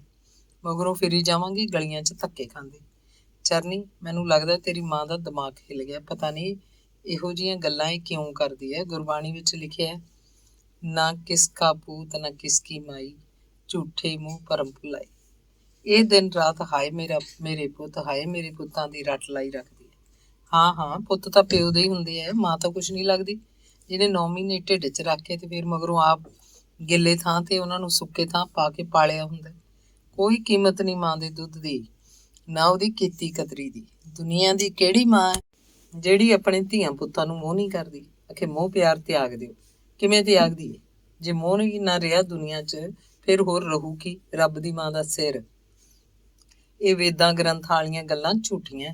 ਮੋਹ ਤਿਆਗ ਕੇ ਜਿਹੜੇ ਜੰਗਲਾਂ 'ਚ ਉੱਠ ਜਾਂਦੇ ਆ ਉਹ ਫੇਰ ਮੁੜ ਕੇ ਸਾਡੇ ਵਰਗਿਆਂ ਕੋਲ ਠੂਠਾ ਫੜ ਕੇ ਮੰਗਣ ਆ ਜਾਂਦੇ ਆ। ਜੀ ਤਾਂ ਇਹਨਾਂ ਦਾ ਵੀ ਜੰਗਲਾਂ 'ਚ ਨਹੀਂ ਲੱਗਦਾ। ਖਾਣ ਨੂੰ ਤਾਂ ਜੰਗਲਾਂ 'ਚ ਵੀ ਬਥੇਰਾ ਕੁਛ ਹੈ, ਪਰ ਇੱਧਰ ਨੂੰ ਫਿਰ ਖਸਮਾਂ ਨੂੰ ਖਾਣ ਆਉਂਦੇ ਆ। ਮੋਹ ਦੇ ਬੱਧੇ ਹੀ ਆਉਂਦੇ ਆ ਨਾ। ਦੱਸ ਤੇਰੀ ਮਾਂ ਤਾਂ ਮਨਮੁੱਖਾਂ ਵਾਲੀਆਂ ਗੱਲਾਂ ਕਰਦੀ ਹੈ। ਗੁਰਾਂ ਨੇ ਫਰਮਾਇਆ, ਰਤਨ ਪਦਾਰਥ ਮਾਨਕਾ, ਸੋਇਨਾ ਰੂਪਾ ਖਾਕ, ਮਾਤ ਪਿਤਾ ਸੁਤ ਬੰਧ ਪਾ, ਕੂੜੇ ਸਭੇ ਸਾਕ, ਜਿਨ ਕੀਤਾ ਤਿਸੇ ਨਾ ਜਾਣੇ, ਮਨਮੁਖ ਪਸ ਨਪਾਕ। ਬੰਦੇ ਨੂੰ ਗੁਰਬਾਣੀ ਦੇ ਲੜ ਲੱਗ ਕੇ ਹੀ ਸੋਝੀ ਆਉਂਦੀ ਹੈ। ਭਗਤ ਸਿੰਘ ਆਪਣੇ ਸੁਭਾਅ ਅਨੁਸਾਰ ਫਿਰ ਸਮਝਾਉਣ ਲੱਗ ਪਿਆ ਸੀ, ਪਰ ਦਿਆਕੁਰ ਦੀ ਮਮਤਾ ਜਿਵੇਂ ਸੜ ਭੁੱਜ ਰਹੀ ਸੀ। ਉਹਦਾ ਮਨ ਅੰਦਰੋਂ ਤੜਪ ਰਿਹਾ ਸੀ। ਉਹ ਫਿਰ ਚੁੰਨੀ ਦੇ ਪੱਲੇ ਨਾਲ ਅੱਖਾਂ ਪੂੰਝਣ ਲੱਗ ਪਈ। ਚੰਗਾ ਭਾਈ, ਜਿਉਂਦੇ ਵਸਦੇ ਰਹੋ, ਰੰਗ ਭਾਗ ਲੱਗੇ ਰਹਿਣ, ਜਿਉਣ ਜੋਗਿਓ। ਜੇ ਮੈਨੂੰ ਪੁੱਛਦੇ ਹੋ ਤਾਂ ਜਾ ਕੇ ਕਹਿ ਦੇ ਨੇਕ ਨੂੰ ਵੀ ਜਿੰਨਾ ਚਿਰ ਅਸੀਂ ਬੈਠੇ ਹਾਂ ਸਾਨੂੰ ਚੈਨ ਨਾਲ ਬੈਠਾ ਰਹਿਣ ਦੇਵੇ। ਮਗਰੋਂ ਜਿਹੜੀ ਖੇਹ ਉਡਾਣੀ ਹੈ ਉਡਾ ਲਿਓ। ਦਿਆਕੁਰ ਨੇ ਜਿਵੇਂ ਆਪਣਾ ਆਖਰੀ ਫੈਸਲਾ ਸੁਣਾ ਦਿੱਤਾ ਹੋਵੇ। ਚੰਗਾ ਬਾਪੂ ਜੀ, ਜੇ ਤੁਸੀਂ ਵੀ ਇਹੀ ਚਾਹੁੰਦੇ ਹੋ ਤਾਂ ਮੈਂ ਵੱਡੇ ਬਾਈ ਨੂੰ ਕਹਿ ਦਿੰਦਾ। ਕੋਈ ਨਹੀਂ ਭਾਈ, ਉਹਨੂੰ ਤੂੰ ਜਾ ਕੇ ਸਮਝਾ ਦੇ ਜੇ ਸਮਝਦਾ ਤਾਂ। ਜੇ ਉਹਦਾ ਸਾਡੇ ਨਾਲ ਗੱਲ ਕਰਨ ਨੂੰ ਜੀ ਕਰਦਾ ਤਾਂ ਜੀ ਸਦਕੇ ਆ ਕੇ ਕਰੇ। ਭਗਤ ਸਿੰਘ ਨੇ ਸਲਾਹ ਦਿੱਤੀ। ਹਾਂ ਆਖ ਦੇ ਜਾ ਕੇ ਉਹਨੂੰ, ਜੇ ਗੱਲ ਵੀ ਕਰਨੀ ਹੈ ਤਾਂ ਕਰ ਲੈ। ਘੱਟੋ ਘੱਟ ਇਸੇ ਬਹਾਨੇ ਸਾਨੂੰ ਮਾਂ ਪਿਓ ਨੂੰ ਉਹਦੇ ਦਰਸ਼ਨ ਤਾਂ ਹੋ ਜਾਣਗੇ। ਹੁਣ ਉਹ ਵੱਡਾ ਬੰਦਾ ਬਣ ਗਿਆ, ਸਾਨੂੰ ਢੋਰਾਂ ਨੂੰ ਕਿੱਥੇ ਸਿਆਣਦਾ, ਪਰ ਸਾਡੇ ਅੰਦਰੋਂ ਤਾਂ ਫਿਰ ਵੀ ਅਸੀਸਾਂ ਹੀ ਨਿਕਲਦੀਆਂ। ਦਿਆਕੁਰ ਨੇ ਰੋਂਦਿਆਂ ਗੱਲ ਖਤਮ ਕਰਨੀ ਚਾਹੀ। ਚਰਨਜੀਤ ਨੇ ਗੁਰਨੇਕ ਨੂੰ ਸਾਰੀ ਗੱਲ ਦੱਸੀ। ਉਹ ਅੱਗੋਂ ਚੁੱਪ ਕਰ ਰਿਹਾ ਤੇ ਕੁਝ ਨਾ ਬੋਲਿਆ। ਮੇਰੇ ਖਿਆਲ 'ਚ ਬਾਈ ਜੀ ਤੁਸੀਂ ਆਪ ਵੀ ਗੱਲ ਕਰਕੇ ਦੇਖ ਲਓ, ਨਾਲੇ ਬੇਬੇ ਜੀ ਦਾ ਗੁੱਸਾ ਠੰਡਾ ਹੋ ਜੂ। ਕੀ ਪਤਾ ਉਹ ਗੱਲ ਮੰਨ ਹੀ ਜਾਣ। ਬੇਬੇ ਨੂੰ ਤਾਂ ਸਿਰਫ ਇਸੇ ਗੱਲ ਦਾ ਗੁੱਸਾ ਹੈ ਵੀ ਤੁਸੀਂ ਕਦੇ ਉਹਨਾਂ ਨਾਲ ਗੱਲ ਵੀ ਨਹੀਂ ਕਰਦੇ। ਬੰਦਾ ਕਰੇ ਵੀ ਤਾਂ ਕੀ ਗੱਲ ਕਰੇ, ਅੱਗੋਂ 4 ਸਲੋਕ ਸੁਣਨ ਨੂੰ ਮਿਲਦੇ ਆ। ਚਲੋ ਜੇ ਮੇਰੀ ਕਿਸਮਤ 'ਚ ਭੱਠ ਝੋਖਣਾ ਲਿਖਿਆ ਤਾਂ ਮੈਂ ਝੋਕੇ ਜਾਊਂ। ਤੈਨੂੰ ਤਾਂ ਉਹ ਸਰਬਣ ਪੁੱਤ ਸਮਝਦੇ ਆ, ਮੈਂ ਸੋਚਿਆ ਸ਼ਾਇਦ ਮੇਰੀ ਠੀਕ ਗੱਲ ਤੇਰੇ ਰਾਹੀਂ ਸਮਝ ਜਾਣਗੇ। ਗੁਰਨੇਕ ਨੇ ਨੀਵੀਂ ਪਾਈ, ਹੌਲੀ ਹੌਲੀ ਆਪਣੇ ਵਿਲੱਖਣ ਅੰਦਾਜ਼ 'ਚ ਇਹ ਗੱਲ ਆਖੀ। ਨਹੀਂ, ਤੁਸੀਂ ਇਉਂ ਨਾ ਸੋਚੋ, ਮੇਰੇ ਵਾਸਤੇ ਜਿੱਥੇ ਉਹ ਆਪਣੇ ਮਾਪੇ ਹੈ, ਤੁਸੀਂ ਵੀ ਮੈਨੂੰ ਵੱਡੇ ਭਰਾ ਹੀ ਨਹੀਂ ਸਗੋਂ ਪਿਓ ਵਰਗੇ ਹੀ ਹੋ। ਮੈਂ ਤਾਂ ਤੁਹਾਨੂੰ ਕਦੇ ਪਿੱਠ ਨਹੀਂ ਦਿਖਾਈ। ਸਗੋਂ ਨਹੀਂ, ਮੈਨੂੰ ਤੇਰੇ ਨਾਲ ਕੋਈ ਗਿਲਾ ਨਹੀਂ, ਉਲਟਾ ਜੇ ਕਿਸੇ ਗੱਲ ਦੀ ਤਸੱਲੀ ਹੈ ਤਾਂ ਉਹ ਇਹੋ ਹੀ ਹੈ ਕਿ ਜੇ ਇਸ ਘਰ 'ਚ ਕੋਈ ਮੈਨੂੰ ਅੱਜ ਤੱਕ ਸਮਝ ਸਕਿਆ ਤੇ ਉਹ ਤੂੰ ਹੀ ਹੈ। ਅੱਗੋਂ ਲਈ ਵੀ ਮੈਨੂੰ ਇਹ ਤਸੱਲੀ ਹੈ ਕਿ ਤੂੰ ਕਦੇ ਵੀ ਮੇਰੀ ਗੱਲ ਥੱਲੇ ਨਹੀਂ ਡਿੱਗਣ ਦੇਂਗਾ। ਜੇ ਇਹ ਫੈਸਲਾ ਹੋ ਜਾਂਦਾ ਤਾਂ ਆਪਾਂ ਸਾਰਿਆਂ ਨੇ ਸੁਖਾਲੇ ਰਹਿਣਾ ਸੀ, ਪਰ ਹੁਣ ਇਉਂ ਲੱਗਦਾ ਹੈ ਵੀ ਸੰਤਾਪ ਸਭ ਨੂੰ ਭੋਗਣਾ ਪਊ। ਮੇਰਾ ਕੋਈ ਪਤਾ ਨਹੀਂ, ਮੈਨੂੰ ਬਿਮਾਰੀਆਂ ਐਸੀਆਂ ਲੱਗੀਆਂ ਡਾਕਟਰਾਂ ਨੂੰ ਵੀ ਸਮਝ ਨਹੀਂ ਆਉਂਦੀ। ਇਲਾਜ ਤਾਂ ਦੂਰ ਦੀ ਗੱਲ ਹੈ, ਪਤਾ ਨਹੀਂ ਮੇਰਾ ਬਣੂ ਕੀ। ਕਹਿ ਕੇ ਗੁਰਨੇਕ ਅੱਖਾਂ ਪੂੰਝਣ ਲੱਗ ਪਿਆ। ਚਰਨਜੀਤ ਨੇ ਉਹਨੂੰ ਜੱਫੀ ਪਾ ਲਈ। ਉਹ ਆਪਣੇ ਭਰਾ ਨੂੰ ਦੁਖੀ ਨਹੀਂ ਸੀ ਦੇਖਣਾ ਚਾਹੁੰਦਾ। ਵੱਡੇ ਭਾਈ, ਜੋ ਕੁਝ ਮੇਰੇ ਵੱਸ ਹੈ ਉਹਦੀ ਜ਼ਿੰਮੇਵਾਰੀ ਮੈਂ ਲੈ ਸਕਦਾ। ਤੁਸੀਂ ਜੇ ਚਾਹੋ ਤਾਂ ਮੈਂ ਲਿਖ ਕੇ ਦੇਣ ਨੂੰ ਤਿਆਰ ਹਾਂ। ਮੈਨੂੰ ਵੀ ਪਤਾ ਹੈ ਤੁਸੀਂ ਕਦੇ ਵੀ ਮੇਰੇ ਨਾਲ ਬੇਈਮਾਨੀ ਨਹੀਂ ਕਰੋਗੇ। ਮੇਰੇ ਵਾਸਤੇ ਤਾਂ ਆਪਣੇ ਮਾਪਿਓ ਵੀ ਰੱਬ ਦਾ ਰੂਪ ਹੀ ਹੈ। ਬਸ ਤੁਸੀਂ ਆਪਣੀ ਸਿਹਤ ਦਾ ਖਿਆਲ ਰੱਖੋ ਤੇ ਬਹੁਤਾ ਫਿਕਰ ਨਾ ਕਰਿਆ ਕਰੋ। ਕੋਈ ਨਹੀਂ, ਜਦੋਂ ਤੇਰੀ ਮਦਦ ਦੀ ਲੋੜ ਪਈ ਤਾਂ ਦੱਸੂਗਾ, ਪਰ ਅੱਜ ਤਾਂ ਘਰ ਦੇ ਹਾਲਾਤ ਇਹ ਜਿਹੇ ਹੈ ਵੀ ਕੁਝ ਵੀ ਨਹੀਂ ਹੋ ਸਕਦਾ। ਗੁਰਨੇਕ ਭਾਵੇਂ ਆਪਣੇ ਮੂੰਹੋਂ ਇਹ ਗੱਲਾਂ ਕੱਢ ਰਿਹਾ ਸੀ, ਪਰ ਦਿਮਾਗ ਉਹਦਾ ਹੋਰ ਸਕੀਮਾਂ ਘੜ ਰਿਹਾ ਸੀ। ਉਹ ਸੋਚ ਰਿਹਾ ਸੀ ਕਿ ਉਹਦਾ ਹਿੱਸਾ ਤਾਂ ਕੀ, ਉਹ ਆਰਾਮ ਨਾਲ ਬੈਠੇ ਬਿਠਾਏ ਹੋਰ ਵੀ ਕਾਫੀ ਕੁਝ ਹਥਿਆਏਗਾ। ਜੇ ਸਿੱਧੀ ਉਂਗਲ ਨਾਲ ਘਿਓ ਨਾ ਨਿਕਲਿਆ ਤਾਂ ਟੇਢੀ ਕਰਨ ਨੂੰ ਕਿਹੜਾ ਜ਼ੋਰ ਲੱਗਦਾ। ਗੁਰਨੇਕ ਨੂੰ ਆਪਣੀ ਮਾਂ ਨਾਲੋਂ ਬਹੁਤਾ ਗੁੱਸਾ ਪਿਓ ਤੇ ਆਉਂਦਾ ਸੀ। ਉਹਨੂੰ ਉਹ ਗੀਦੀ ਜਿਹਾ ਬੰਦਾ ਸਮਝਦਾ ਸੀ ਜਿਹੜਾ ਘਰ ਗ੍ਰਸਤੀ ਦੇ ਫੈਸਲੇ ਮਰਦਾਂ ਵਰਗੀ ਦਲੇਰੀ ਨਾਲ ਨਹੀਂ ਸੀ ਕਰ ਸਕਦਾ। ਉਹ ਬਚਪਨ ਤੋਂ ਦੇਖਦਾ ਆ ਰਿਹਾ ਸੀ ਕਿ ਜਦੋਂ ਵੀ ਘਰ 'ਚ ਕੋਈ ਸਮੱਸਿਆ ਹੁੰਦੀ ਤਾਂ ਉਹਦਾ ਪਿਓ ਗੁਰਬਾਣੀ ਦੇ ਸ਼ਬਦ ਸੁਣਾਉਣੇ ਸ਼ੁਰੂ ਕਰ ਦਿੰਦਾ, ਜਿਵੇਂ ਉਹਨਾਂ ਨਾਲ ਸਮੱਸਿਆ ਹੱਲ ਹੋ ਜਾਣੀ ਹੋਵੇ। ਉਹ ਆਪਣੇ ਪਿਓ ਨੂੰ ਡਰੂ ਤੇ ਕਮਜ਼ੋਰ ਜਿਹਾ ਬੰਦਾ ਸਮਝਦਾ ਸੀ, ਜਿਹੜਾ ਤੀਵੀਆਂ ਦੀਆਂ ਗੱਲਾਂ ਪਿੱਛੇ ਲੱਗ ਕੇ ਘਰ ਦੇ ਫੈਸਲੇ ਕਰਦਾ ਸੀ। ਮਿਹਨਤ ਕਰਕੇ ਭਾਵੇਂ ਉਹਨੇ ਮਾੜੀ ਮੋਟੀ ਜਾਇਦਾਦ ਬਣਾ ਲਈ ਸੀ, ਪਰ ਉਹਨੂੰ ਅੱਗੇ ਹੋਰ ਬੜੇ ਸੌਖੇ ਢੰਗ ਨਾਲ ਵਧਾਇਆ ਜਾ ਸਕਦਾ ਸੀ। ਪਰ ਘਰ 'ਚ ਕੋਈ ਵੀ ਉਹਦੀ ਗੱਲ ਸੁਣਨੀ ਤਾਂ ਦੂਰ, ਉਹਦੀ ਸ਼ਕਲ ਦੇਖਣ ਨੂੰ ਵੀ ਰਾਜੀ ਨਹੀਂ ਸੀ। ਇਹਨਾਂ ਕਾਰਨਾਂ ਕਰਕੇ ਗੁਰਨੇਕ ਨੇ ਹੌਲੀ ਹੌਲੀ ਸਮਾਂ ਗੁਜ਼ਰਦਿਆਂ ਇਹ ਫੈਸਲਾ ਕਰ ਲਿਆ ਸੀ ਕਿ ਉਹ ਹੁਣ ਆਪਣੀਆਂ ਬੜੀਆਂ ਆਪ ਹੀ ਨਿਬੇੜੇਗਾ। ਉਹ ਕੁਝ ਕਰਕੇ ਦਿਖਾਏਗਾ, ਕੁਝ ਬਣ ਕੇ ਦਿਖਾਏਗਾ। ਅਗਲੇ ਦਿਨ ਅਚਾਨਕ ਮਹਿੰਦਰ ਸਿੰਘ ਸੁਰਜੀਤ ਤੇ ਆਪਣੇ ਦੋਹੇ ਬੱਚਿਆਂ ਨਾਲ ਮਿਲਣ ਆ ਗਿਆ। ਰਾਣੀ 4 ਕੁ ਸਾਲ ਦੀ ਹੋ ਚੁੱਕੀ ਸੀ। ਪਿਛਲੇ ਸਾਲ ਉਹਨਾਂ ਦੇ ਘਰ ਇੱਕ ਮੁੰਡੇ ਨੇ ਜਨਮ ਲਿਆ। ਮੁੰਡੇ ਦਾ ਨਾਮ ਬਿੱਲਾ ਰੱਖਿਆ ਸੀ। ਉਹਦੀਆਂ ਅੱਖਾਂ ਬਿੱਲੀਆਂ ਸਨ ਤੇ ਰੰਗ ਵੀ ਗੋਰਾ ਸੀ। ਦਿਆ ਕੌਰ ਨੇ ਉਹਨਾਂ ਦੇ ਆਉਣ ਦਾ ਚਾਅ ਕੀਤਾ। ਚਰਨਜੀਤ ਤੇ ਮਹਿੰਦਰ ਸਿੰਘ ਬੈਠੇ ਖਾਸਾ ਚਿਰ ਗੱਲਾਂ ਕਰਦੇ ਰਹੇ। ਮਹਿੰਦਰ ਸਿੰਘ ਨੇ ਦੱਸਿਆ ਕਿ ਉਹ ਆਪਣੇ ਬੱਚਿਆਂ ਨੂੰ ਗਾਜ਼ੀਆਬਾਦ ਲੈ ਜਾਣ ਲਈ ਆਇਆ ਸੀ। ਅੱਜ ਕਿਉਂਕਿ ਰੱਖੜੀ ਦਾ ਦਿਨ ਹੈ, ਸੁਰਜੀਤ ਨੇ ਸੋਚਿਆ ਕਿ ਜਾਣ ਤੋਂ ਪਹਿਲਾਂ ਨਾਲੇ ਮਿਲ ਗਿਲ ਜਾਈਏ, ਨਾਲੇ ਰੱਖੜੀ ਬੰਨ੍ਹ ਆਏਗੀ। ਚਰਨਜੀਤ ਰੱਖੜੀ ਦੀ ਗੱਲ ਸੁਣ ਕੇ ਭਾਵੁਕ ਹੋ ਗਿਆ। ਉਹਨੂੰ ਕਦੇ ਕਿਸੇ ਨੇ ਰੱਖੜੀ ਤਾਂ ਨਹੀਂ ਸੀ ਬੰਨੀ। ਉਹਦੀ ਭੈਣ ਤਾਂ ਛੋਟੇ ਹੁੰਦੇ ਦੀ ਗੁਜ਼ਰ ਗਈ ਸੀ। ਜੇ ਬੰਨੀ ਵੀ ਹੋਏਗੀ ਤਾਂ ਯਾਦ ਨਹੀਂ ਸੀ। ਇੰਨੇ ਨੂੰ ਸੁਰਜੀਤ ਇੱਕ ਥਾਲੀ 'ਚ ਲੱਡੂ ਤੇ ਰੱਖੜੀ ਰੱਖ ਕੇ ਲੈ ਆਈ ਤੇ ਚਰਨਜੀਤ ਦੇ ਅੱਗੇ ਬਹਿ ਗਈ। ਚਰਨਜੀਤ ਨੇ ਵੀ ਆਪਣੀ ਸੱਜੀ ਬਾਂਹ ਸੁਰਜੀਤ ਦੇ ਅੱਗੇ ਕਰ ਦਿੱਤੀ। ਚਰਨਜੀਤ ਦੀਆਂ ਅੱਖਾਂ ਨਮ ਹੋ ਗਈਆਂ। ਉਹਨੇ 10 ਦੇ 5 ਨੋਟ ਕੱਢ ਕੇ ਥਾਲੀ 'ਚ ਰੱਖ ਦਿੱਤੇ।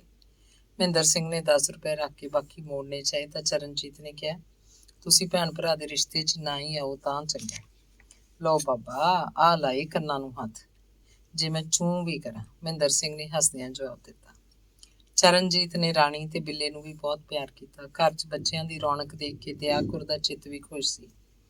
ਮਹਿੰਦਰ ਸਿੰਘ ਤੇ ਸੁਰਜੀਤ ਚੁਬਾਰੇ 'ਚ ਗੁਰਨੇਕ ਨੂੰ ਮਿਲਣ ਗਏ। ਸੁਰਜੀਤ ਨੇ ਗੁਰਨੇਕ ਨੂੰ ਰੱਖੜੀ ਬੰਨੀ। ਉਹਨੇ ਰੁਪਈਏ ਦੇ 10 ਨੋਟ ਸੁਰਜੀਤ ਨੂੰ ਦਿੱਤੇ। ਬਸੰਤ ਨੇ ਚਾਹ ਪਾਣੀ ਪੁੱਛਿਆ ਤਾਂ ਉਹਨਾਂ ਨੇ ਪੀ ਕੇ ਆਏ ਆ ਆਖਣ ਪਿੱਛੋਂ ਚੁੱਪ ਜਿਹੀ ਛਾ ਗਈ। ਉਹ ਛੇਤੀ ਪਰਤ ਆਏ। ਕੋਈ 2 ਘੰਟਿਆਂ ਪਿੱਛੋਂ ਉਹਨਾਂ ਨੇ ਮੁੜਨ ਦੀ ਤਿਆਰੀ ਕਰ ਲਈ। ਦਿਆ ਕੌਰ ਨੇ ਮਿੰਦੋ ਵਾਸਤੇ ਬਣਾਏ ਸੰਦੂਕ 'ਚੋਂ ਕੁਝ ਕੱਪੜੇ ਲੀੜੇ ਕੱਢ ਕੇ ਸੁਰਜੀਤ ਨੂੰ ਦਿੱਤੇ। ਸੁਰਜੀਤ ਨੇ ਨਾ ਨੁੱਕਰ ਕਰਦੀ ਨੇ ਰੱਖ ਲਿਆ। ਅਖੀਰ ਉਹ ਦੁਪਹਿਰ ਦੀ ਰੋਟੀ ਖਾਣ ਪਿੱਛੋਂ ਆਪਣੇ ਪਿੰਡ ਮੁੜ ਗਏ। ਘਰ ਦੀ ਵੰਡ ਦੇ ਝਗੜੇ ਨੂੰ ਕੁਝ ਠੱਲ ਪਈ। ਮਹਿੰਦਰ ਸਿੰਘ ਹੋਰਾਂ ਦੇ ਜਾਣ ਪਿੱਛੋਂ ਚਰਨਜੀਤ ਮਾਸਟਰ ਜੀ ਵੱਲ ਜਾਣਾ ਚਾਹੁੰਦਾ ਸੀ।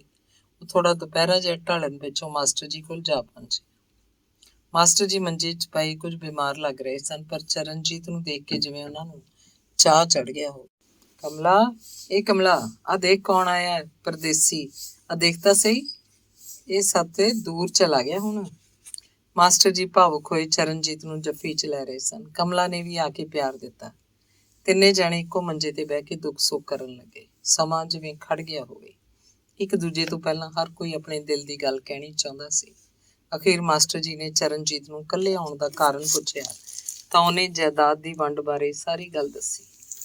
ਨਹੀਂ, ਇਹ ਤਾਂ ਨੇਕੀ ਨੇ ਚੰਗਾ ਕੰਮ ਨਹੀਂ ਕੀਤਾ। ਉਹਨੂੰ ਕਿਹੜੀ ਗੱਲ ਦੀ ਕਾਹਲ ਹੈ? ਤੁਹਾਡੇ ਮਾਂ-ਪਿਓ ਨੇ ਜ਼ਮੀਨ ਆਪਣੇ ਨਾਲ ਤਾਂ ਨਹੀਂ ਲੈ ਜਾਣੀ। ਸਬਰ ਤਾਂ ਹੋਣਾ ਚਾਹੀਦਾ ਬੰਦੇ ਮਾਂ।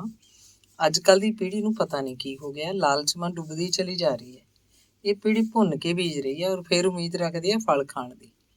ਕਬੀਰ ਸਾਹਿਬ ਕਹਿੰਦੇ, ਕਰਤਾ ਥਾ ਤੋ ਕਿਉਂ ਰਿਹਾ, ਅਬ ਕਰ ਕਿਉਂ ਪਛਤਾਏ, ਬੋਵੈ ਪੇੜ ਬਬੂਲ ਕਾ ਅੰਬ ਕਹਾਂ ਤੇ ਖਾਏ। ਹੁਣ ਐਸੇ ਲੋਕਾਂ ਦਾ ਕਿਆ ਕੀਤਾ ਜਾਵੇ, ਸਮਝ ਤੋਂ ਕੋਹਾਂ ਦੂਰ। ਚਾਚਾ ਜੀ, ਤੁਸੀਂ ਚਿੰਤਾ ਛੱਡੋ, ਆਪਣੀ ਸਿਹਤ ਦਾ ਖਿਆਲ ਕਰੋ। ਤੁਹਾਡੀ ਤਬੀਅਤ ਠੀਕ ਨਹੀਂ, ਮੈਨੂੰ ਦਿਖਾਓ ਆਪਣੀ ਦਵਾਈ। ਉਹ ਬੇਟਾ ਨਹੀਂ, ਹੁਣ ਮੈਨੂੰ ਦਵਾਈ ਦੀ ਕੋਈ ਲੋੜ ਨਹੀਂ ਹੈ। ਬਸ ਹੁਣ ਤੂੰ ਆ ਗਿਆ ਨਾ, ਮੈਂ ਆਪੇ ਨੰਬਰ 9 ਹੈ ਕਿ ਨਹੀਂ। ਤੂੰ ਅੱਜ ਸਾਡੇ ਪਾਸ ਹੀ ਰਹੀ। ਹਾਂਜੀ, ਅੱਜ ਮੈਂ ਤੁਹਾਡੇ ਕੋਲ ਹੀ ਰਹਾਂਗਾ। ਤੁਹਾਡੇ ਨਾਲ ਬਹੁਤ ਸਾਰੀਆਂ ਗੱਲਾਂ ਜੋ ਕਰਨੀਆਂ। ਬੇਟਾ ਬਹੂ ਨੂੰ ਵੀ ਲੈ ਆਉਂਦਾ, ਸਾਰਿਆਂ ਨੂੰ ਮਿਲ ਜਾਂਦੀ। ਕਮਲਾ ਨੇ ਮੂੰਹ 'ਚ ਭਿੱਜ ਕੇ ਕਿਹਾ, ਚਾਚੀ ਜੀ, ਸਾਨੂੰ ਦੋਹਾਂ ਨੂੰ ਇਕੱਠੀ ਛੁੱਟੀ ਨਹੀਂ ਸੀ ਮਿਲ ਸਕਦੀ। ਦੇਖਿਆ ਜਾਵੇ ਤਾਂ ਮੇਰੇ ਆਉਣ ਦਾ ਵੀ ਕੋਈ ਫਾਇਦਾ ਨਹੀਂ ਹੋਇਆ, ਉਲਟਾ ਘਰ 'ਚ ਝਗੜਾ ਹੋਰ ਵੱਧ ਗਿਆ। ਪਹਿਲਾਂ ਘੱਟੋ ਘੱਟ ਚੁੱਪ ਤਾਂ ਸੀ। ਜੇ ਅੰਜਲੀ ਮੇਰੇ ਨਾਲ ਆ ਵੀ ਜਾਂਦੀ ਤਾਂ ਉਹਦਾ ਮਨ ਉਹ ਵੀ ਦੁਖੀ ਹੋਣਾ ਸੀ। ਵੈਸੇ ਵੀ ਘਰ ਦੇ ਝਗੜਿਆਂ ਤੋਂ ਬਹੁਤ ਡਰਦੀ ਹੈ। ਚਲੋ ਛੱਡੋ ਇਹ ਗੱਲਾਂ। ਚਾਚਾ ਜੀ, ਤੁਸੀਂ ਸੁਣਾਓ, ਅੱਜ ਕੱਲ੍ਹ ਕੀ ਕਰਦੇ ਰਹਿੰਦੇ ਹੋ? ਬੇਟੇ, ਬਾਤ ਇਹ ਹੈ ਕਿ ਸਰੀਰ ਹੁਣ ਬੁਢਾਪੇ ਦੇ ਵੱਸ ਪੈ ਰਿਹਾ। ਮੈਂ ਪਿਛਲੇ ਦਿਨਾਂ ਕਈ ਵਾਰ ਗਿਰਦਾ ਬਚਿਆ। ਗੱਲ ਦੀ ਸਮਝ ਨਾ ਆਵੇ। ਤੇਰੀ ਚਾਚੀ ਨੇ ਕਿਹਾ, ਜੇ ਕਿਧਰੇ ਗਿਰ ਕੇ ਕੋਈ ਹੱਡੀ ਪਸਲੀ ਟੁੱਟ ਗਈ ਤਾਂ ਇਸ ਉਮਰ ਮਾਂ ਜੁੜੇਗੀ ਵੀ ਨਹੀਂ। ਔਰ ਤੇਰੀ ਚਾਚੀ ਨੂੰ ਅੱਡ ਮੁਸੀਬਤ। ਸੋ ਇਹਦੇ ਕਹਿਣੇ ਪਰ ਮੈਂ ਆ ਖੂੰਡੀ ਖਰੀਦ ਲਿਆਂਦੀ। ਇਹਦੇ ਸਹਾਰੇ ਗੈਲ ਹੁਣ ਜਦ ਮੈਂ ਘਰ ਇੱਧਰ ਉੱਧਰ ਤੁਰਦਾ ਫਿਰਦਾ ਤਾਂ ਠੀਕ ਲੱਗਦਾ ਹੈ। ਬਾਕੀ ਅੱਗੇ ਆਉਣ ਵਾਲੀ ਜ਼ਿੰਦਗੀ ਵਾਸਤੇ ਮੈਂ ਬਿਲਕੁਲ ਤਿਆਰ ਹਾਂ। ਕਦੇ ਕਦੇ ਸੇਵਾ ਕਰਵਾਉਣੇ ਮਾਂ ਵੀ ਆਪਣਾ ਸਵਾਦ ਹੈ। ਰੱਬ ਨੇ ਔਰਤ ਨੂੰ ਐਸਾ ਖੂਬਸੂਰਤ ਇਨਸਾਨ ਬਣਾਇਆ ਵੀ ਆਦਮੀ ਤਾਂ ਬੇਸ਼ੱਕ ਮੁਸੀਬਤਾਂ ਟੁੱਟ ਜਾਏ ਪਰ ਔਰਤ ਹੋਰ ਮਜ਼ਬੂਤ ਹੋ ਜਾਂਦੀ ਹੈ।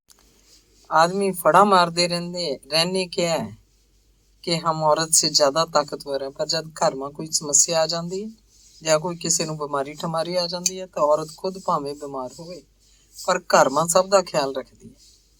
मैं समझदा भी आदमी कई पासियों अधूरा है। ये अधूरापन औरत बाखूबी पूरा करके गृहस्थ की गड्डी ऐसी खिंचती है कि जे ये ना हो तो आदमी एक धेले का भी नहीं। पर हरेक नूं औरत के गुणां का ज्ञान नहीं ना हुंदा। कई पढ़े लिखे लोग भी जो औरत नूं पैर की जुत्ती समझते हैं तो मैनू बहुत गुस्सा आता है। फिर सोचदा भी यही लोगों नूं तां पढ़े लिखे बेवकूफ कहा जाता है। होर कोई बेवकूफां दे सिर पर सिंग तां नहीं उगे हुंदे, है कि नहीं।